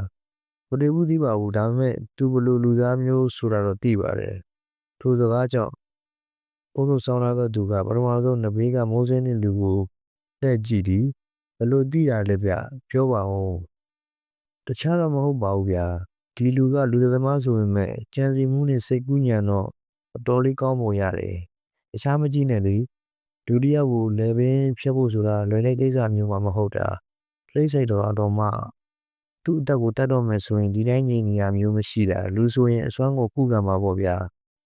ခုတော့လူတစ်ယောက်ကောင်းကိုအလွယ်တကူဖြတ်ပြီးတက်ပြတယ်ဆိုတော့သူ့မှာထူးခြားမှုတစ်ခုတော့ရှိနေမှာတော့သိကြတယ်ဗျ အော်မှန်တာပေါ့ဗျာနောက်တစ်ခုကသူကလူတွေကိုတက်ပြီးရုံနဲ့မပြီးသေးပဲခေါင်းတွေဖြတ်ယူသွားတာကတော့စဉ်းစားစရာပဲဗျသူ့အတွက်အောင်မြင်တဲ့အထိမ်းအမှတ်မျိုးလောက်တာလည်းဖြစ်နိုင်တယ်ဒါကြောင့်သူ့အကြောင်းနဲ့သူဖြစ်မှာပေါ့ဗျာထို့သူပြောနေရင်မောစိနေလူကနဘေးကကပ်ပြီးရဲတောင်းနေသူကိုတစ်ချက်ငဲကြည့်လိုက်သည်ထိုသူကတော့ဘာမှလင်းလင်းနက်နက်ရှိနေပုံမရပဲအရက်ကိုသာဖြည်းဖြည်းချင်းတောင်းနေသည်ကျုပ်တခုတော့မေးပြရစေအခုခမရကောင်းပြည့်သူသက်သမားနဲ့တွေ့ရင်ဘယ်လိုနေမလဲဆိုပါစို့ဗျာခမရနဘေးကိုကောင်းပြည့်လူသမားရောက်နေရင်ဘယ်လိုလုပ်မလဲဟုမောစိနေလူကမေးလိုက်သည်ထိုချိန်မှာပင်သူတို့နှစ်ယောက်တင်ထားသောအိမ်များမှာရှိကြနေသောရေများမှာတဖြည်းဖြည်းကျန်းနေပေါ်သို့ကျနေရများလာပြီးနောက်နှိမ်ရဘက်သို့စီးသွားလေသည်ထိုရေများထဲမှာသွေးများရောပါနေသည်ကိုတော့ဘသူမှသတိမပြုမိကြကြယခုလိုမိုးတစိမ့်စိမ့်ရွာသွန်းနေသောအချိန်မျိုးတွင်နှွေးထွေးမှုရရန်အရက်တောက်ရန်အာရုံရောက်နေကြသည့်လူများစုမှာကျန်းနေပေါ်မှာရှိနေသောသွေးများကိုရည်သူကမှသတိမပြုကြခြင်းဖြစ်၏ဝုတ်စိတ်နှင့်လူကမေးတော်လဲအုတ်ထုံနှင့်လူကဘာမှမပြောဘဲအရက်ကိုဆင်းပြီးနေပြီးတောက်နေစဉ်ဝေးမှလာသောရဲကား၏အော်ဩတန်များကိုကြားလိုက်ရသည်အော်ဩတန်များမှာတဖြည်းဖြည်းနှင့်နီးလာချီပြီးထိုတန်များကိုကြားသောအခါဝုတ်စိတ်နှင့်လူမှာမျက်နှာပြတ်သွားပြီးတောက်လက်ဆအရက်ကိုလက်ဆက်သက်ပြီးနေရာမှထလိုက်သည်ဒီလိုချိန်မျိုးမှာတော့ပလိတ်တွေနဲ့မတွေ့ရလေကောင်းလေပဲကျုပ်သွားတော့မယ်ဟုပြောပြီးဆွဲထွက်သွားရန်ဟန်မြင်လိုက်သည်နှင့်အော်တိုနှင့်လူကလှမ်းပြောလိုက်သည်ဟဲ့လူခမအိတ်ကြံခဲ့တယ်ဟုပြောပြီးလှမ်းပေးလိုက်သည်ထိုချိန်မှာပင်ဆိုင်ဘောက်အတွင်းသို့ထိုးဆိုင်လာသောရဲကားတံများကြားရသည်ထိုအခါမိုးစိနှင့်လူက၎င်းအိတ်ကိုယူပြီးဆိုင်ရှိပေါက်မှမသွားတော့ပဲနောက်ပေါက်ရှိရာသို့ခတ်တွတ်ထွက်သွားလေသည်ရဲသားများကအထိုင်ရှိမှဆက်မတက်ပဲ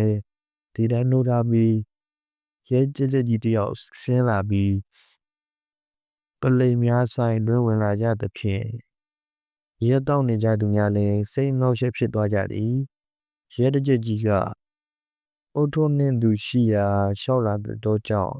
ထိုလူကအုတ်ထုံးချွတ်ပြလိုက်သည်ဟင်းဆရာပါလားရဲတကြက်ကြီးရွတ်လိုက်သည်အုတ်ထုံးလူမှာချားမဟုတ်ကျောင်းဆရာချက်ဖရီဆိုသူဖြစ်၏ဆရာဘလို့ကနေဒီနေရာရောက်နေတာလဲဒီလိုပေါ့ဗျာကျောင်းအားတဲ့အချိန်မှာဘောလင်းလာကစားရင်းနဲ့မိုးရွာတာနဲ့အချမ်းပြေဝင်တောက်နေတာပါရဲတကြက်ကြီးကချက်ဖရီဘေးနားမှာချထားသောအိတ်ကိုတစ်ချက်ကြည့်လိုက်သည်အတွင်းမှာဘောလုံးထည့်ထားသောကြောင့်ဟောင်းနေသည်မှလို့၍ခြားထူးခြားချက်တော့မတွေ့ပြီဒါထက်စောကဒီဆိုင်ထဲကိုမုတ်စိတ်မွေပတိုင်းမွေနဲ့လူဝင်လာတယ်များမတွေ့လိုက်မိဘူးလားဆရာတွေ့လိုက်ရင်စောကပဲကျွန်တော်နားကဟောဒီခေါ်မှထိုင်ပြီးရဲတောက်သွားသေးတယ်ဟင်းသူ့မှာအိတ်တလုံးပါလာတယ်ဒီခုံပေါ်မှာတူလာတဲ့အိတ်တင်ထားပြီးရဲတောက်နေတာခင်ဗျားတို့ကားလာတဲ့အတန်ကြားတော့မှဟိုနောက်ပေါက်ကထွက်သွားတာဗျရဲတည်းကြီးခုံပေါ်လည်းတမ်းပြီးထိုးကြည့်လိုက်ရသွေးဘက်တို့ဘက်ကိုတွေ့ရသည်ဟာစေကြပြီမြို့ဘာဖြစ်လို့လဲဗျဒီလူဘာလုပ်ခဲ့လို့လဲဆရာကကလေးုံနဲ့ရောက်နေလို့အရေးပေါ်တင်းကြီးညာချက်ကိုနားမထောင်မိလိုက်လို့ဖြစ်မှာပါခုညာဦးပိုင်းအချိန်ကမှယူတတ်မှုဖြစ်သွားခဲ့တယ်ဘောလင်းကစားရုံနောက်မှာလူတယောက်ခေါင်းပြတ်တက်ခံရတယ်တက်ခံရတဲ့သူကဘောလင်းကစားတယောက်ပဲခေါင်းပြတ်သမားလက်ချက်ပဲပေါ့ဗျာခေါင်းကိုဖြတ်ပြီးသွားတာဗျဟာဖြစ်ရလေဗျာဒီနားတစ်ဝိုက်ကမြင်လိုက်တဲ့သူတွေပြောပုံရလူတက်မှုဖြစ်ခဲ့တဲ့အချိန်မရှိမနှောင်းအချိန်တော့မှာအုပ်စိတ်မွေးပတိုင်းမွေးတွေနဲ့မျက်နှာပေါ်ဒဏ်ရာတစ်ခုရှိတဲ့သူတယောက်အဲ့လုံးလည်းပြီးအမောင်ရီထဲကထွက်သွားတာမြင်လိုက်ရတယ်လို့ပြောကြတယ်ဒီတိုင်းဆိုတော့လူသက်သမားပဲဖြစ်မယ်ထင်တယ်သူထွက်သွားတာမကြသေးဘူးဗျမြောက်လိုက်ရင်မိနိုင်သေးတယ်ဒါမဲ့သူကျုပ်တို့လက်ကမလွတ်နိုင်ပါဘူးဘိုးဘက်မှလည်းကင်းပွဲထားခဲ့တော့သူတို့နဲ့တွေ့မှာပါပဲသူပြောနေစဉ်မနီမဝေးနေရမှတနက်တန်များကြားရလေသည်ဟောပြောရင်းဆိုရင်နဲ့တွေ့ပြီနဲ့တူတယ်ဆရာကအဲ့ဒီလိုနဲ့နီးနီးကပ်ကပ်တွေ့လိုက်ရတယ်ဆိုတော့ဟုတ်မဟုတ်လိုက်ကြည့်ပေးပါအောင်ဟုပြောသည်ဂျက်ဖရီလည်းရဲကားပြလိုက်သွားလေသည်ရဲဆိုင်နှင့်တော်ဝေးယထာတန်လန်းနဘေးရောက်သောအခါသူ သူ့အိမ်ထဲမှာမောင်းလျက်နေထားရှိနေတော့လူတစ်ယောက်ကိုတွေ့ရသည်ဘလို့လဲဟိဖမ်းမခံမဲထွက်ပြေးဖို့ကြိုးစားတာနဲ့ပြစ်ဖမ်းလိုက်တာပေါ့ဆရာပြောလာတယ်ပလိတ်တစ်ယောက်ကပြောတယ်ထို့နောက်မောင်းလျက်လဲနေသောသူကိုပလက်လန်ကြီးသောအခါဆောနာဂျပရီနာမှာအရက်တောက်သွားခဲ့သောမောစိမ့်နှင့်လူပင်ဖြစ်သည်ပလိတ်တစ်ယောက်ကအထိုအိတ်ကိုကောက်ယူပြီးရဲတရက်ကြီးကိုလာပေးသည်ဖွင့်လိုက်စမ်းကွာငွေရည်ဖြင့်ဆူဆွဲနေသောထိုအိတ်မှအည်များစိမ့်ထွက်နေသည်ဤစွတ်အနံများလည်းထွက်နေသည်အိတ်ကိုဖွင့်ပြီးအတွင်းမှပစ္စည်းကိုအောက်သို့တွန်းချလိုက်သောအခါအတွင်းမှရာဝတ္ထုတစ်ခုထွက်ကြလာပြီးဂျက်ဖရီခြေထောက်နှထီရောက်အောင်လိမ့်လာသည်ခြေထောက်နှင့်ထီသွားပြီးမှရက်သွားသည်ငိုကြည့်လိုက်တော့ဥကောင်းပြက်တစ်လုံးကိုတွေ့ရသည်ဥကောင်းပြက်ကမျက်နှာအပေါ်မှာရှိနေပြီးဂျက်ဖရီကငိုကြည့်လိုက်သောအခါမျက်နှာချင်းဆိုင်ဖြစ်သွားတော့လေသည်ပါးစပ်ဟားတဲ့သားနှင့်မျက်လုံးများပွင့်နေရာသူ့ကိုမောကြည့်နေတကယ်သူရှိနေသည်ဟာဗျာဂျက်ဖရီကထိတ်လန့်တုန်လှုပ်သောအမူအရာဖြင့်ရေရွတ်ကမျက်နှာလွှဲပစ်လိုက်သည်ပရိတယောက်ကကြောက်ကြောက်ရွံ့ရွံ့နှင့်ထိုကောင်းမြတ်ကြီးကိုပြန်ကောက်ပြီးတိတ်ထဲသို့ပြန်ထည့်နေသည်ဂျက်ဖရီထိတ်လန့်တုန်လှုပ်သွားသောအမူအရာကိုကြည့်ပြီးရဲတကျက်ကြီးကပြောသည်ခင်ဗျာကြည့်ရတဲ့တိတ်ကြောင်နေတဲ့ပုံမဲဒါထက်အခုတည်နေတဲ့လူကခင်ဗျားနဘေးမှာထိုင်ပြီးရက်တော့သွားတဲ့သူဆိုတာဟောသိကြလားအင်းသိကြပါတယ်ဒီခင်ဗျားကြောက်မယ်ဆိုရင်ကြောက်စရာပဲပေါ့ဘာကြောင့်လဲဆိုတော့အိုင်ရီမျိုးတစ်မျိုးလုံးထင်းနဲ့ကြောင်ယူနေတဲ့ခေါင်းပြတ်လူသက်သမားကခမရနဘေးမှာတစ်ချိန်လုံးရှိနေခဲ့တာကိုအမှန်ဖြစ်တာပဲခမရအတွက်ကံကောင်းတယ်လို့ဆိုရမှာပဲခုလူသက်သမားကိုဖမ်းမိဆိုတော့စိုးရင်စရာတိတ်မရှိတော့ပါဘူးဟုပြောပြီးရဲရဲကြီးနဲ့ပလိမ်များမိုးစိမ့်နှင့်တူအလောင်းရောဥကောင်းပြတ်ထဲထားသည့်အိတ်ကိုမှကားပေါ်တင်ပြီးထိုနေရာမှမောင်းထွက်သွားလေသည်နေရာမှာတော့ဂျက်ဖရီတယောက်သာကြံခဲ့လေသည်ဘိုးကတပွဲပွဲရွာသွန်းနေစေမရှိသေးသည်ညနေပိုင်းအချိန်ရောက်လာပြီမို့ဘဝချင်းတစ်ခုလုံးတိတ်ဆိတ်ငြိမ်သက်နေသည်လူသားလည်းမရှိသလောက်ရှင်းနေသည်ဂျက်ဖရီကပခုံးမှလွယ်ယူလာသောအိတ်ကိုအောက်ချပြီးဖြည့်ကြည့်လိုက်သည်ဘောလုံးကစားသမားများထံမှခိုးယူလာသောနိုင်ရည်နှင့်အခြားသုံးဆောင်များတွေ့ရသည်ဘောလုံးတစ်လုံးပါသည်ထိုအိတ်ကသူ့အိတ်မဟုတ်ပေမုံစိမ့်နှင့်လူယူလာသောအိတ်ဖြစ်သည်ရဲကမဲရောက်သောအခါဘောလင်းကစားရုံအတွင်းမှပစ္စည်းများခိုးယူလာသောတပူကကျောင်းလက်ကြားနှင့်ထားပြေးသောအခါ၎င်းအိတ်ကိုမိတ်ကြံခဲ့သည်ထိုအခါဂျက်ဖရီသူ၏ခေါင်းပြတ်ထည့်ထားသောအိတ်ကိုလဲပေးလိုက်ခြင်းဖြစ်သည်တကယ်တော့ခေါင်းပြတ်သမားမှာဂျက်ဖရီသာဖြစ်ပေသည်သူသည်ရခင်ကထူခဲ့သောရက်ဆက်တဲ့သောလူသမားတစ်ယောက်တော့မဟုတ်ပါချေထူးဆန်းသောရှေးဟောင်းမှန်တစ်ချက်ကိုစိတ်ဝင်စားကြည့်မိရာမှာထိုကဲ့သို့ထူးထူးခြားခြားပြောင်းလဲသွားခြင်းဖြစ်ပေသည်ဂျက်ဖရီသည်စာသင်ကျောင်းတွင်တာဝန်ယူ၍သင်ကြားရသောဘာသာမှာသမိုင်းဘာသာရေးဖြစ်သည်သူသည်ရှေးဟောင်းစာပေနှင့်ပစ္စည်းများကိုရှာဖွေလေ့လာစုဆောင်းရသည်ကိုဝါသနာပါသည်တနေ့တစ်၌ပစ္စည်းများချောင်းချသောကျူရီဆိုင်မှရှေးဟောင်းမှန်တစ်ချက်ကိုရရှိခဲ့ပြီးနောက်တွင်ထူးဆန်းသောဖြစ်ပျက်များနှင့်ကြုံတွေ့ခဲ့ရပြီးမမျှော်လင့်မဲယခုလိုဘဝမျိုးရောက်ခဲ့ရခြင်းဖြစ်သည်သူသည်လူတစ်ယောက်ကိုသွေးရည်နှင့်တက်ပြီးခေါင်းဖြတ်ရသောအလုပ်မျိုးကိုမလုပ်လိုပါချေသို့တော်လည်းဒုံတစ်ယောက်ရဲ့မိန်ပေးခြင်းကိုမလွန်ဆန်နိုင်မဲမလုပ်ချင်မဲလုပ်နေရခြင်းဖြစ်သည်ယခုတော့သူအလွန်နှစ်သက်သောတင်တုံးသားသည်လူတက်ရာတွင်အသုံးပြုရသောလက်နက်ဖြစ်ခဲ့ရသည်နောက်ပိုင်းမှာတော့အိုင်မျိုးမှဆုံတော်များကခေါင်းပြတ်သူတက်သမားဂျက်ဖရီကိုခြေရခံမိသွားကြလေသည်၎င်းတေကာနီးတွင်စကားတစ်ခုနဲ့ပြောသွားသည်လူတက်မှုတွေကိုကြိုးတပိုးနဲ့ကျူးလွန်ခဲ့ရတာမဟုတ်ပါဘူးဗျာတကယ်လူတက်သမားအစ်စ်ကဟောဟူမှန်ထဲမှာရှိပါတယ်ဟုပြောသွားလေသည်ပလိတ်နှင့်ဆုံတော်များကတော့တေကာနီးတွေ့တဲ့ပြောသွားခြင်းဖြစ်သည်ဟုမှတ်ချက်ချရုံမကဂျက်ဖရီကိုလည်းဆေးဆက်လူသမားတအုပ်ဟုသတ်မှတ်ခဲ့ကြလေသည်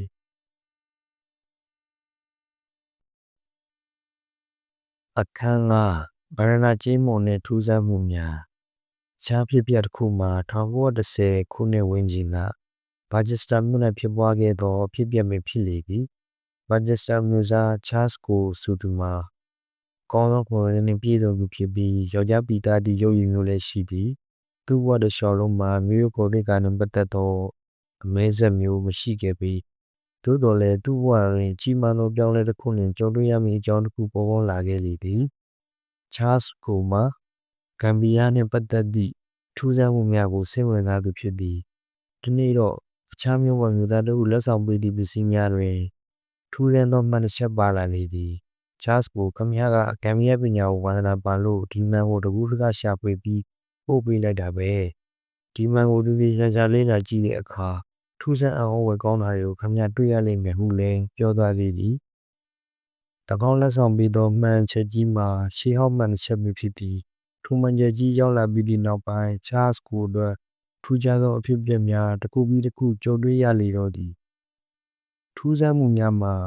အခြားမဟုတ်ပဲသူတယောက်ပြီးတယောက်အသက်ဖြတ်လိုစိတ်များဖြစ်ပေါ်လာလေသည်သူစိတ်ကြောင့်ပင်လူတယောက်ပြီးတယောက်ကိုလျှို့ဝှက်စွာတက်ဖြတ်ခဲ့သည်ထိုကဲ့သို့သောတက်ဖြတ်ရသည့်အကြောင်းရင်းမှာလူတယောက်အသက်ထွက်ခါသည့်အချိန်တွင်ခံစားနေရမှုများကိုရသခံယူကြည့်ရှုလိုသောကြောင့်ဖြစ်သည်သူကဲ့သို့မျိုးသားတယောက်ဖို့လူတယောက်ကိုတက်ဖြတ်ရသောအလုပ်အတွက်အခက်ခဲမှုမရှိလာပေဒါကြောင့်ဆိုသော၎င်းကိုနှိမ့်သက်သဘောကျသည့်အမျိုးသမီးများမှာသူ့အတွက်လွယ်ကူရနိုင်သောသားကောင်များဖြစ်ခဲ့ကြသည်များအားဖြင့်တော့ရွှေငွေကုန်မကာသနာကိုအယူမှုမမောကြသည့်အမျိုးသမီးများဖြစ်ကြလေသည်ယခုလဲဘာဂျစ်စတာမျိုးစားချားစ်ကိုသည်ဒီညလာဖို့သူ့အတွက်သားကောင်ရထားလေပြီတခြားသူမဟုတ်ထိုမျိုးမှခုံသည်ရှိမျိုးသမီးတစ်ခုဖြစ်ပြီးယခုကချားစ်ကိုနှင့်အတူဟိုတယ်၏တီးတဲ့အခန်းအတွင်းမှညစာစားတောက်နေသည်သူမ၏နာမည်မှာဂျူလီယာဖြစ်သည်အသက်25နှစ်အရွယ်ခန့်ရှိသေးပြီးရုပ်ရည်ချောမောလှပသူတဦးဖြစ်သည်ကျမတော့ရှင်နဲ့ခုလိုမိတ်ဆွေဖြစ်ရတာတိတ်ပြီးဝမ်းသာကောင်းယူမိပါတယ်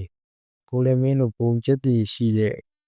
လှပချောမောသူတယောက်နဲ့ခင်မင်ခွင့်ရတာဝမ်းသာပါတယ်ကိုမကသနာကိုခုံမင်သောဂျူလီယာမှာချားစ်ကိုလိုမျိုးသားတယောက်နှင့်ခင်မင်ခွင့်ရသဖြင့်ဝမ်းသာနေလေသည်သို့သော်လည်းသူမအတွက်ဝမ်းသာကုန်ခြင်းမှာကြာရှည်စွာမခံစားလိုက်ရပြီး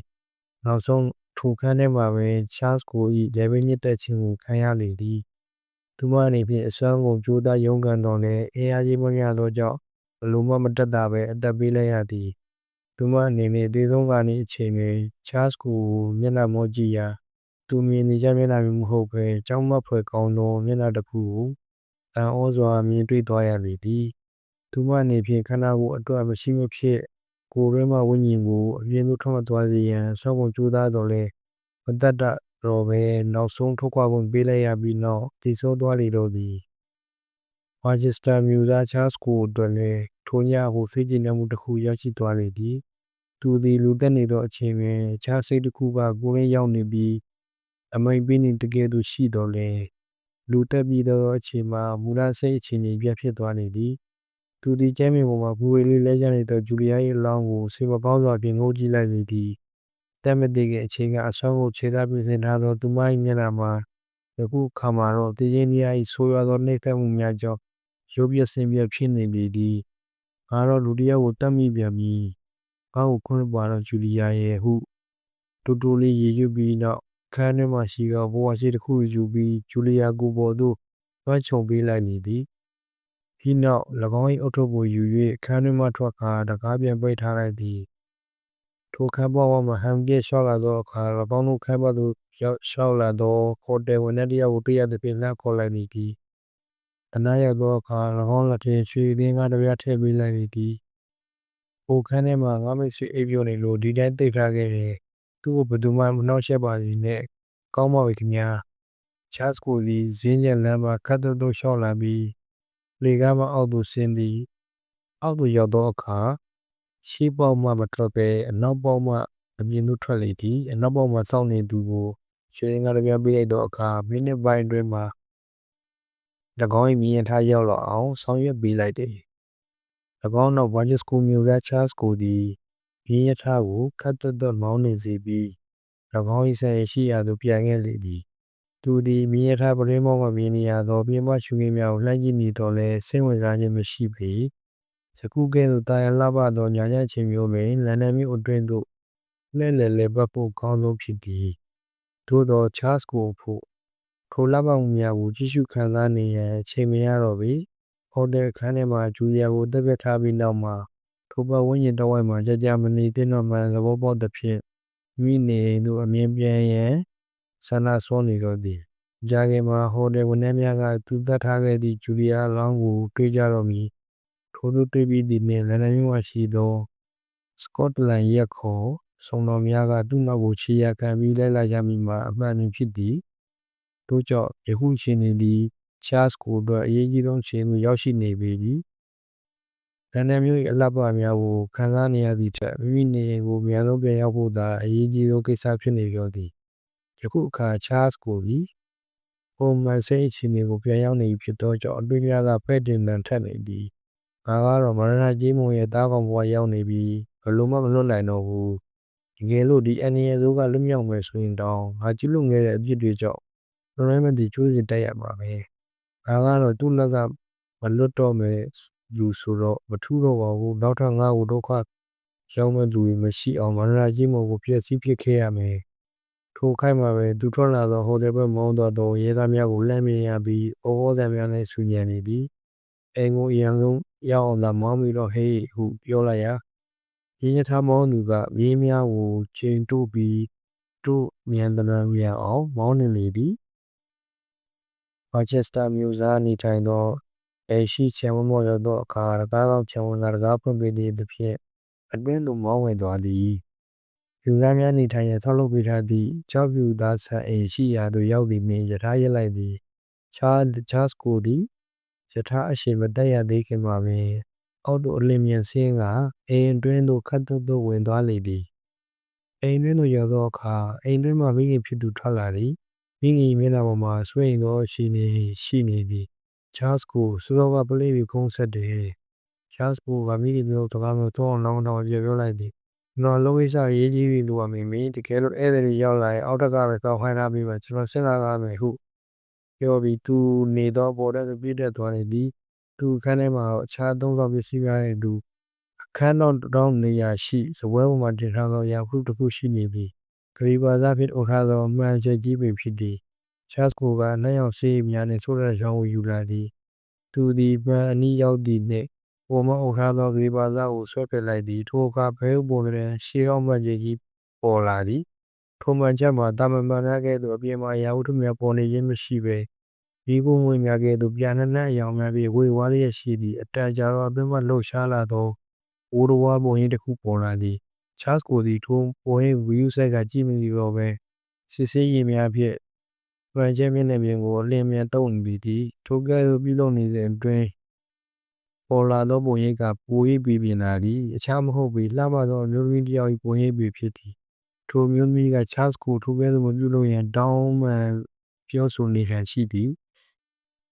တို့စေကမူချားစ်ကိုကတော့လုံးဝယူဆိုင်မနေတော့ပဲသူလောရမိလို့ကိုသာလင်မြန်ပြုလုပ်နေတော့သည်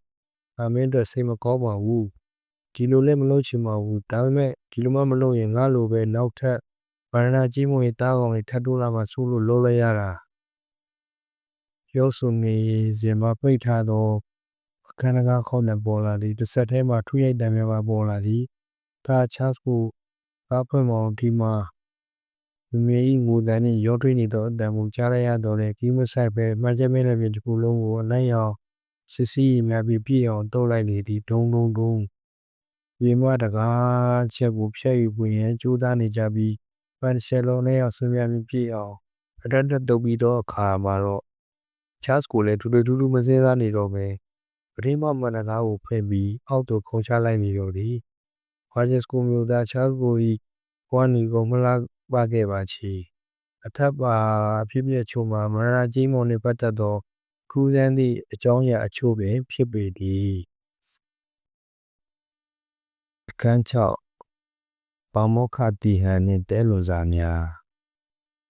ထပ်ပေါ်ပြချက်များမှာနှစ်ပေါင်း100ကျော်အတွင်းမှာတနေရာပြီးတနေရာဖြစ်ပျက်ခဲ့သောကြောင့်အကြောင်းအရာများဖြစ်ပေသည်နောက်ဆုံးဘာဂျစ်စတာမျိုးသားချားစ်ကိုအနက်ရောင်စစ်ဆေးရေးများဖြင့်တုပ်ခဲ့သောဗရဏကြီးမုံမှန်ကြီးမှာလည်းတနေရာမှတနေရာသို့ရောက်ခါပိုင်ရှင်များလည်းတဦးပြီးတဦးပြောင်းလဲသွားခဲ့ချေသည်ထိုမှန်ချက်ကိုပိုင်ဆိုင်သူတို့မှာရှေးအောင်ပစ္စည်းတစ်ခုအနေနဲ့သာယူဆတောင်းခဲ့ကြတော့လေဘာချက်ကိုမျိုးသားချားစ်ကိုတုပ်ခဲ့သောဆေးနံများကိုတော့ဤသူကမှခွာပြည့်ရန်မကြိုးစားခဲ့ကြပေ၎င်းတို့အနေနဲ့မိကဲ့သို့သောအကြောင်းမျိုးဖြင့်အုပ်ထားသောအနက်ရောင်ဆေးများကိုရှေးအောင်ပစ္စည်းတစ်ခုအနေနဲ့တန်ဖိုးထားနေကြဟန်ရှိသည်သို့သောထိုမှန်ချက်ကြီးကိုပိုင်ဆိုင်ခဲ့သောသူမှန်သမျှဘေးအန္တရာယ်ဆိုးများတစ်ခုပြီးတစ်ခုတွေ့ပြီးတေချေပျက်စီးခဲ့ရလေသည်သို့သောထိုမရဏကြီးမုံဟုအမည်ဆိုးဖြင့်ထင်ရှားခဲ့သောမှန်ချက်ကြီးမှာတနေရာမိတနေရာသို့ရောက်သွားခဲ့လေတော့သည် ကဘာရဲမှရှိကြသောရှေးဟောင်းသုတေသနပညာရှင်များကတော့ထိုမှန်ကြီးနောက်သို့ခြေရာခံလိုက်လံရှာဖွေနေကြသည်သို့တော်လည်းမရဏကြေးမုံကတော့သတင်းအစအနမကြားရတော့ဘဲပျောက်ချင်းမလားပျောက်သွားခဲ့ရာ1963ခုနှစ်သို့ရောက်ရှိလာခဲ့လေသည်မရဏကြေးမုံနောက်သို့ခြေရာကောက်ပြီးလိုက်လံရှာဖွေနေကြသောပညာရှင်များကတို့တွင်မြန်မာနိုင်ငံမှသုတေသနပညာရှင်တဦးဖြစ်သူဒေါက်တာမင်းကျော်ထင်လည်းတဦးပါဝင်ဖြစ်သည်ဒေါက်တာမင်းကျော်ထင်သည်အီဂျစ်ပြည်မှရှိသောနိုင်ငံမိတ်ဆွေတဦးမှအကြောင်းကြားသဖြင့်မရဏကြေးမုံနှင့်ပတ်သက်သောအကြောင်းအရာများကိုသိရပြီးနောက်စိတ်ဝင်စားမှုရှိနေသည်သို့သောနိုင်ငံခြားခရီးအတွေ့အကြုံများရှိသောဆရာကြီးတူရစ်စာနှင့်ကျော်စွာတို့နှစ်ယောက်နှင့်အတူခရီးထွက်ခဲ့ကြသည်သူတို့သည်အီဂျစ်နယ်မှနိုင်ငံမိတ်ဆွေထံသို့အရင်ဝင်ရောက်ခါသတင်းအချက်အလက်များကိုရယူစုဆောင်းနေသည်ထိုနောက်မှာတော့မရဏကြေးမုံမှန်ရောက်ရှိခဲ့ပြီးနေရာတော်တော်များများသို့လှည့်လည်ကာသတင်းစုံစမ်းကြည့်တော့လဲသတင်းမရကြသေးပေလန်ဒန်သို့ရောက်သောအခါလွန်ခဲ့သောနှစ်ပေါင်း50ကျော်ခန့်ကဘာဂျစ်ကိုမျိုးစားလေးချားစ်ကိုနေသွားခဲ့သောမျိုးစားဆန်အိမ်သို့ပင်ရောက်သွားခဲ့ကြသည်ထိုနေရာမှာလည်းမရဏကြေးမုံမှန်ကမရှိတော့ပေသို့တော်လည်းထိုနေရာမှာတဲရုံသားတစ်ခုရခဲ့သောကြောင့်လန်ဒန်မြို့မှပြင်သစ်ပဲရစ်မြို့သို့ခရီးဆက်ခဲ့ကြသည်သူတို့ပြင်သစ်ပြည်ပဲရစ်မြို့သို့ရောက်သောအခါ1963ခုနိုဝင်ဘာ15ရက်1325ခုဇာမိုးလာစုပ်15ရက်နေ့တောက်ကြနေ့ပင်ဖြစ်သည်ထိုမြို့သို့ရောက်သောအခါချားပေါ်2ယောက်နှင့်တစ်မြို့လုံးအနှံ့လှည့်လည်သွားလာကြလေသည်၎င်းတို့သိကျင်သောအချက်အလက်များကိုလည်းမေးမြန်းစုံစမ်းကြရာနောက်ဆုံးမှာတော့ရှေးဟောင်းသမိုင်းဆိုင်ရာသုတေသနပစ္စည်းများပြခန်းအဆောက်အအုံရှိရာသို့လမ်းညွှန်ပေးလိုက်လေသည်ခင်ဗျားတို့သိကျင်တာကိုအဲ့မှာသွားစုံစမ်းကြည့်သိရနိုင်တယ်သို့တော့ကိုအဆောက်အအုံရှိရာသို့သွားကြလေသည်ရှေးဟောင်းသမိုင်းဆိုင်ရာသုတေသနပစ္စည်းများထားသောအဆောက်အအုံမှာသူနှင့်တောက်ပသောအဆောက်အအုံမဟုတ်တဲ့ကဲ့သို့ခံညားထဲဝမှုလည်းမရှိလှပေရှေးဟောင်းပစ္စည်းတွေထားတဲ့နေရာကလည်းနေရာနဲ့လိုက်ပါလောက်အောင်ဟောင်းနှံလှပါပေတယ်ဟုကျော်စွာကမှတ်ချက်ချသည်ပဲရစ်မြို့မှာအခြားတဲ့နှင့်တောက်ပတဲ့နေရာအများကြီးရှိလာတယ်ကျွတ်တို့လိုရင်နဲ့ဆက်လက်တွေကဒီလိုနေရာမျိုးမှာရှိနိုင်မှာပေါ့ဆရာကြီးတူရစာကပြောတော့ကကျော်စွာကဘာမှပြန်မပြောတော့ပေအဆောက်အအုံမှာတိုက်ငယ်လေးဖြစ်ပြီးရှေးနှစ်ပေါင်းများစွာကရှိနေခဲ့ဟန်ဖြင့်အတော့ကိုဟောင်းနှံလာသည်ရှေးနှစ်ပေါင်းများစွာကလေးကဆောက်လုပ်ခဲ့သောကြောင့်တော်၎င်းပတ်ဝန်းကျင်သဘာဝဘေးအန္တရာယ်များနှိမ့်ဆက်မှုကြောင့်တော်၎င်းခုံမြတ်ပစ္စည်းယိုယွင်းကပုံပြပပြဖြစ်နေခြင်းဖြစ်ပေလိမ့်မည်ထို့ပြင်အဆောက်အဦရှိသောနေရာမှာလည်းမြို့လေအထင်ကရနေရာမျိုးမဟုတ်ပဲအသွားလာခက်ခဲပြီးကြောင်ကြလာသောနေရာမျိုးဖြစ်သည်ပစ္စည်းအသစ်ဆန်းများကိုစိတ်ဝင်စားသူများသည်အသစ်ဆန်းရောင်းချပြသသောနေရာများသို့သာသွားကြလေသည်ထို့သောပစ္စည်းဟောင်းပစ္စည်းများထားသောနေရာမျိုးကိုလည်းစိတ်မဝင်စားလာလည်းမလာကျင်ကြပေထိုနေရာမျိုးသို့တကူတကလာရောက်သူများမှာလူနည်းစုသာဖြစ်သည်ထိုထဲတွင်ဒေါက်တာမင်းကျော်ထင်တို့ပါဝင်ဖြစ်သည်အစာအုပ်ရှိသောနေရာမှာပဲရစ်မျိုး၏လမ်းမတန်းနေရာမျိုးမဟုတ်ပဲမြို့စုဘက်မှရှိသည့်လမ်းတစ်ခု၏အဆုံးနေရာလောက်ပင်ရှိပေသည်ကားပြီးဝင်ရမလွယ်ကူသောကြောင့်ခေါ်လာသောအငှားကားကိုလမ်းထိပ်မှရပ်ခိုင်းပြီးအစာအုပ်ရှိသောနေရာသို့ရောက်သည့်အထိခြေလျှောက်ပြီးဝင်ရသည်ပြန်ကန်းရှိသောနေရာမှာစိမ့်မြင့်နှင့်မဝေးလှချေထိုနေရာမှာလမ်းကြီးနှင့်တူစီးနေသောစိမ့်မြင့်ကိုလမ်းမြင်ရလေသည်မြေအောင်ကြီးကြောင့်မိရီပြင်မှတဆင်ဖြာထွက်လာသည့်ငွေရောင်အလင်းများသည်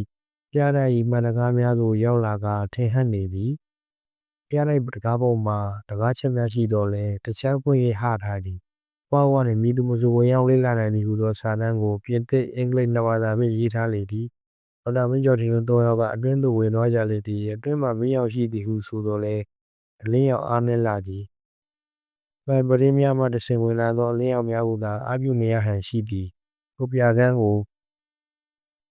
ထိန်းသိမ်းဆောက်ရှောက်နေသောပေါမောက္ခကြီးအမည်မှာဟင်နရီတီဟန်ဖြစ်ကြောင်းနောက်တွင်သိရလေသည်ပေါမောက္ခကြီးမှာတက်ရွယ်နှင့်မလိုက်အိုမင်းလာပြီဖြစ်လေရာပြကန်းကိုထိန်းသိမ်းပေးနေရသောတာဝန်ခံတစ်ယောက်ဖြစ်သည့်ထက်ပြကန်းထဲမှရှေးဟောင်းလက်ကျန်ပစ္စည်းတစ်ခုလိုဖြစ်နေတော့သည်တက်ရွယ်ကြီးတော့လဲသူတာဝန်ယူနေရသည့်အလုပ်ပေါ်မှာတော့စူးစိုက်မှုအတော်လေးကိုရှိဟန်တူသည်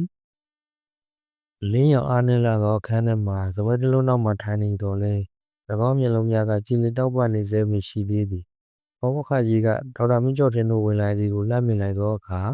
စပွဲနောက်မှာ ကိုင်းကြနေသောဘူကိုဝမ်းမပြင်ထိုင်လိုက်သည်အခြားနှစ်ယောက်ကဧည့်သည်များထိုင်ရချထားသောထိုင်ကုန်များတွင်ဝင်ထိုင်ကြပြီးဒေါက်တာမင်းကျော်ထင်ကတော့၎င်းတစ်ပွဲရှိမှခြံထားသည့်ကုန်မှာဝင်ထိုင်လိုက်သည်ခမည်းဘသူလဲဘလို့ကြောင်းဝင်းသားရှိလို့များဒီလောက်ကြောင်ကြတဲ့နေရာများကိုတကူးကရောက်လာတာလေကျွန်တော်နာမည်ဒေါက်တာမင်းကျော်ထင်လို့ခေါ်ပါတယ်ကျွန်တော်ကမြန်မာပြည်ကလာပါပါအိုးအဝေးကြီးကတော့လာခဲ့တာကိုကျုံနာမည်ကဘာဘောကတီဟန်ဖြစ်ပါတယ်ဒီပြာကန်းကိုထိမ့်သိမ့်ပေးရတဲ့လူတစ်ယောက်ဖြစ်ပါတယ်တွေ့ရတာဝမ်းသာပါတယ်ကျွန်တော်လာတာဘောင်းခါကြီးစီကသိကျင်တာရှိလို့လာခဲ့တာပါမေးပါဗျာကျုပ်ကလည်းအကြောင်းအရာတော်တော်များများကိုအုံတော်ထည့်ထားရတာများနေတော့အခုလိုမင်းမဲ့သူမျိုးမျှော်နေရဗျထိုစကားကြောင့်ဒေါက်တာမင်းကျော်ထင်စိတ်ထဲမှာဖျားရှင်တယောက်ပြီးသားသောဘောင်းခါကြီးကိုလေးသားသွားမိသည်တခြားတော့မဟုတ်ပါဘူးမျိုးသားကြီးအိုစီရန်ကအကြောင်းကိုသိကျင်တာပါ။အော်ဒေါက်တာမင်းကျော်ထင်ကမျိုးသားကြီးအိုစီရန်အကြောင်းကိုစိတ်ဝင်စားလို့လာတာကိုမျိုးသားကြီးအိုစီရန်ဟာအီဂျစ်ပြည်သားတစ်ယောက်ပဲ။1943ခုနှစ်မှာမွေးပြီးတော့1995ခုနှစ်မှာကွယ်လွန်ခဲ့တယ်။သူဟာအီဂျစ်မှာသာမကကမ္ဘာရဲ့အထိနာမည်ကျော်ခဲ့သူတစ်ယောက်ပါပဲ။ဒါပေမဲ့ကောင်းသောကြော်ကြားခြင်းမျိုးတော့မဟုတ်ဘူးပေါ့ဗျာ။ဘောမောကတီကအလွတ်ချက်ထားသောကံများကိုပြနေတကယ်သူအခက်အခဲမရှိပြောပြလိုက်လေဒီဘလို့များပြုလုပ်ခဲ့လို့မကောင်းတဲ့နာမည်မျိုးနဲ့ကြော်ကြားခဲ့တာလေဗျပတ်တန်းတွေကတော့အမျိုးမျိုးကြီးကြတာပေါ့ဗျာနှစ်ပေါင်း100ကျော်200နီးပါးကြာပြီဆိုတော့ဒီလိုပဲလွန်မှုတွေရှိတာတော့တိတ်မဆန်းလာပါဘူးအချို့ကသူ့ကိုမော်စရာတယောက်လို့ဆွဆွဲရတယ်အချို့ကလည်းပြူစားတတ်တဲ့အစီရင်ပညာတွေတက်တယ်လို့ပြောတယ်ချို့ကတော့လေသူ့ကိုမျက်လက်စင်ရလူညာတယောက်လို့ပြောကြတာတွေရှိပါတယ်သူနဲ့ပတ်သက်ပြီးထူးခြားဆန်းကျင်တဲ့အကြောင်းအရာတွေကတော့အများကြီးရှိခဲ့တာပေါ့ဒေါက်တာကဘလို့အကြောင်းအရာကိုစိတ်ဝင်စားရလဲဟုမေးသည်တခြားတော့မဟုတ်ပါဘူးကျွန်တော်ကမျိုးသားရေးအိုစီရဲ့အကြောင်းနဲ့ပတ်သက်ပြီးစာအုပ်တော့ရေးမယ်လို့ဆုံးဖြတ်ပြီးတာကြောင့်အခုလိုလိုက်ပြီးလေ့လာသုံးသပ်နေတာပါဒီကမိတ်ဆွေတယောက်ကလမ်းညွှန်ပေးလိုက်တာပါဘဝခါကြီးလည်းအိုစီယန်အကြောင်းကိုသူတိတနာစာရန်တစ်စောင်ရေးခဲ့ပူတယ်လို့သိရပါတယ်ဒါကြောင့်ဘဝခါကြီးလေ့လာခဲ့သမျှအကြောင်းအရာတွေကျွန်တော်ကိုအကူအညီပေးစေချင်ပါတယ်ထို့သူပြောလိုက်တော့အခါဘောင်းဝါရီတီဟန်ကဆေးဖြည့်ထားသောဆေးတံကိုဝင်းညှိပြီးဖွာနေသည်လေဝင်လေတော့နဲလာသောခန်းကျင်းလေးတွင်မိမမွေများကလုံးဖေးပြန့်လွင့်နေသည်ထို့ဆေးတံတောင်းနေရင်မှတစ်စုံတစ်ခုကိုလေးလေးနက်နက်စဉ်းစားနေရရှိသည်ပြီးတော့မှအဲ့လိုဆိုရင်ကျုံမမိတော့တော့အကူအညီပေးပါမယ်ဒါပေမဲ့ဒေါက်တာကိုတစ်ခုတော့မေးရအောင်ပဲဗျမေးပါဗျမေးပါဒေါက်တာကမျိုးသားချင်းအကြောင်းကိုဘလို့ရှုတော့မျိုးဘက်ကကြည့်ပြီးရေးမှလဲသူ့ကိုရာဇဝင်မှာစာတင်လောက်အောင်နာမည်ကြီးခဲ့တဲ့လူမျိုးတစ်ယောက်အနေနဲ့ရေးမှလားဒါမှမဟုတ်လူလိမ်လူကောက်တစ်ယောက်အနေနဲ့ရေးမှလားဒါမှမဟုတ်အောင်မြင်ပြောကြတဲ့မော်ပညာတစ်ယောက်အနေနဲ့ရေးမှလားဆိုတာကတော့သိကျင်တာပေါ့လေဒေါက်တာမင်းကျော်တင်ကချက်ချင်းပြောင်းဖြေသေးပဲတန်းကြောင်စဉ်းစားနေလေသည်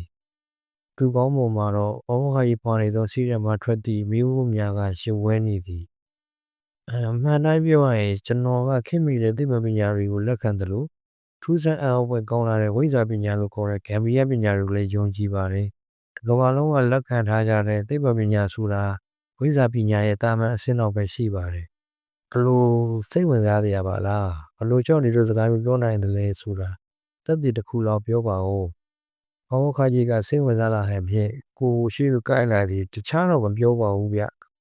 သိပ္ပံပညာကကောင်းကင်ဘဝပြန်မှုစက္ကရိယာတွေကိုအသုံးပြုရတယ်ဝိဇ္ဇာပညာကစိတ်ဆွမ်းအင်ကိုအသုံးချပြီးသွားလာနိုင်ပါတယ်တနေရာနဲ့တနေရာစက္ကန့်မှန်အတွင်းရောက်နိုင်နေဒေါက်တာပြောတာကိုလက်ခံပါတယ်အင်းကြီးရဲ့ယောဂီကြီးတွေနဲ့တိဘက်လာမှာကုန်းကြီးတွေဟာဒေါက်တာပြောတဲ့စွမ်းအင်မျိုးတွေရှိတယ်လို့တော့သူတေသနာစာတမ်းအချို့မှာတွေ့ရပါတယ်ဒါဖြင့်ဒေါက်တာကမျိုးသားရေးအကြောင်းရေးတဲ့နေရာမှာထူးခြားစမ်းကြယ်မှုတွေကိုဦးစားပေးပြီးရေးမယ်ဆိုပါတော့ဗျာအမှန်ပဲဗျာဒီအကြောင်းတွေကိုဦးစားပေးပြီးရေးမှာပါ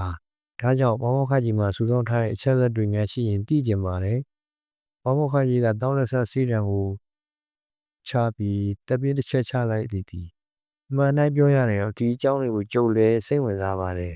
သူ့အကြောင်းတွေကိုရေးလဲရေးခဲ့ပူပါတယ်တကယ်တော့မျိုးသားကြီးအိုစီယန်ဟာထူးဆန်းတဲ့လူတစ်ယောက်ပါပဲနှစ်ပေါင်း100ကျော်အချိန်ကြာခဲ့ပြီမဲ့သူကတနေရာမှာရှိနေသေးတယ်ဒေါက်တာမင်းကျော်တွေကထိုစကားများကိုစိတ်ဝင်စားမိလေသည်လူတွေကမျိုးသားကြီးကိုတည်ဆုံးသွားပြီးယူဆနေကြပေမဲ့ သူ့ရဲ့မူလရုပ်ခန္ဓာဟောင်းကတနေရာမှာရှိနေသေးတယ်လို့သူ့ရဲ့ဝိညာဉ်ကလည်းတနေရာမှာရှိနေသေးတယ်ဒါမှန်ပဲလားပေါ်မကကြီးအမှန်ပါပဲဒါကြောင့်ဒေါက်တာကိုအကြံတစ်ခုပေးချင်တာကသူ့အကြောင်းတွေနဲ့မပတ်သက်ပဲဝေးနေတာအန္တရာယ်ကင်းဆုံးပါပဲဒါကြောင့်သူ့အကြောင်းရေးဖို့အကြံစီကိုလက်လျှော့ပြီးခြားအကြောင်းကိုစဉ်းစားစီချင်တာပါဟုပြောသည်ထိုကဒေါက်တာမင်းကျော်ထင်ကမေးလိုက်သည်ခေါမောခကြီးသူ့အကြောင်းရေးစဉ်တော့ကဘလို့အန္တရာယ်မျိုးကြီးကြုံတွေ့ခဲ့ရပါသလဲအများကြီးပေါ့ဗျာပြန်ပြောရင်မယုံနိုင်စရာကောင်းတဲ့အန္တရာယ်အနောက်ရှက်တွေနဲ့တွေ့ဆုံခဲ့ရတာပေါ့ဒါကြောင့်အပြီးတော့ဆက်မရေးပြီးတော့ပဲရေးပြီးသားမှတ်တမ်းတွေကိုတော့ဖျက်ဆီးပစ်ခဲ့ရတယ်ဒါကြောင့်အခုဒေါက်တာလာပြီးအကူအညီတောင်းတဲ့အချိန်မှာဘာမှမပြရတဲ့မရှိတော့တာမလို့ဝမ်းနေပါတယ်ဟုတောင်းပန်စကားဆိုသည်လွန်ခဲ့တဲ့နှစ်ပေါင်း100ကျော်နီးပါးအချိန်လောက်ကြာခဲ့တဲ့လူသားကြီးတယောက်ရဲ့အကြောင်းကိုရေးဖို့ရှာဖွေတဲ့နေရာမှာတော့ခက်ခဲတွေကတော့တွေ့ရမှာပေါ့လေ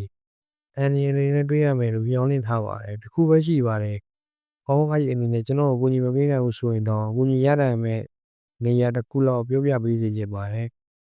ဒေါက်တာမင်းကျော်တဲ့စကားကြောင့်ဘောင်းခိုင်းတီဟန်ကတပင်းချက်ချလိုက်သည်ဒေါက်တာတို့အခုလာတာလန်ဒန်မြို့ကမဟုတ်လား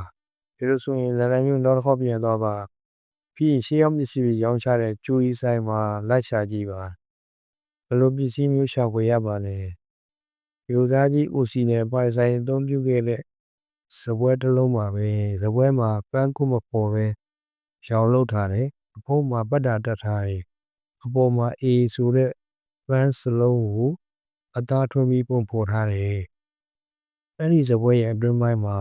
အန်ဝတ်တွေလည်းရှိသေးတယ်အန်ဝတ်တွေထဲမှာမြို့သားကြီးရဲ့နှီးဝက်ပတ်တန်းတွေရောရှိတယ်လို့တော့ကြားမိတယ်ဗျ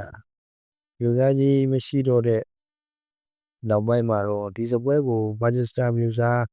အဆက်နဲ့တယောက်ကဝယ်သွားတယ်လို့ကြားရတယ်ကံကောင်းရင်အဲ့ဒီစပွဲရဲ့အတွင်းအဝတ်တွေထဲမှာမြို့သားကြီးရဲ့လေးဝက်မှတ်တမ်းတွေရှိကောင်းရှိနေနိုင်ပါသေးတယ်ဟုပြောလေသည်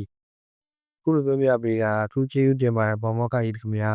ဒါပေမဲ့ကျုပ်အနေနဲ့ခပ်ပြီးအကြံပေးချင်တာကတော့လူသားကြီးနဲ့ပတ်သက်တဲ့အကြောင်းအရာတွေကိုစိတ်ဝင်စားတာတွေကိုရက်လိုက်စေချင်ပါတယ်။ဘာလို့လဲဆိုတော့ကောင်းတာတွေအတွက်မကောင်းတဲ့အတွေ့အကြုံတွေကိုမောရှတွေ့ရမှာမလို့ပဲ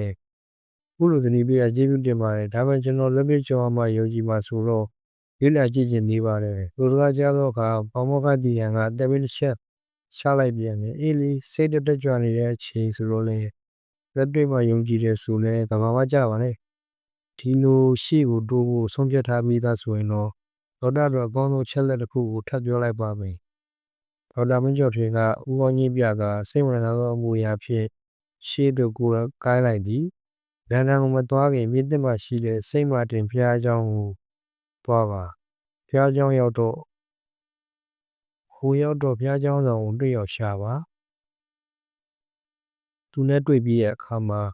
ဖရန်ဒင်းက10ပြားလောက်တော့ပေးလိုက်ပါပြီးရင်ကုမှုရာရဲ့တင်ညာကိုကြည့်ပြရစီလို့ခွန်တောင်းမှာကုမှုရာဆိုတာမြန်မာနာမည်မျိုးပဲသူကဘယ်သူလဲလောကမှာနှစ်ယောက်မရှိအောင်ချောမောလာပါတဲ့မိမတယောက်ပေါ့မိမပြူတယောက်ပေါ့ဗျာသူ့ရဲ့တင်ညာကိုဘာတပြန်ကြည့်ရမှာလဲဒေါက်တာစိတ်ဝင်စားနေတဲ့မြို့သားကြီးဦးစီရဲ့အကြောင်းကိုလေ့လာမယ်ဆိုရင်ကုမှုရာဆိုတဲ့မိမပြူအကြောင်းကိုလည်းအလွဲမတည်ပါရမှာလေဟိုရောက်လို့တရားကျောင်းဆောင်နဲ့တွေ့တဲ့အခါကုမှုရာနဲ့ပတ်သက်တဲ့အကြောင်းလေးပြောပြပါလိမ့်မယ်ကောင်းပါပြီကောခါကြီးအခုလိုပြောပြပေးတာကျေးဇူးတင်ပါတယ်ကျွန်တော်ခုပဲသွားလိုက်ပါမယ်ခုပြောပြီးနေရာမှထ၍ဘောင်မောခကြီးတီဟာနှုတ်ဆက်ပြီးအစောအတွင်းမှပြန်ထွက်ခဲ့ကြလေသည်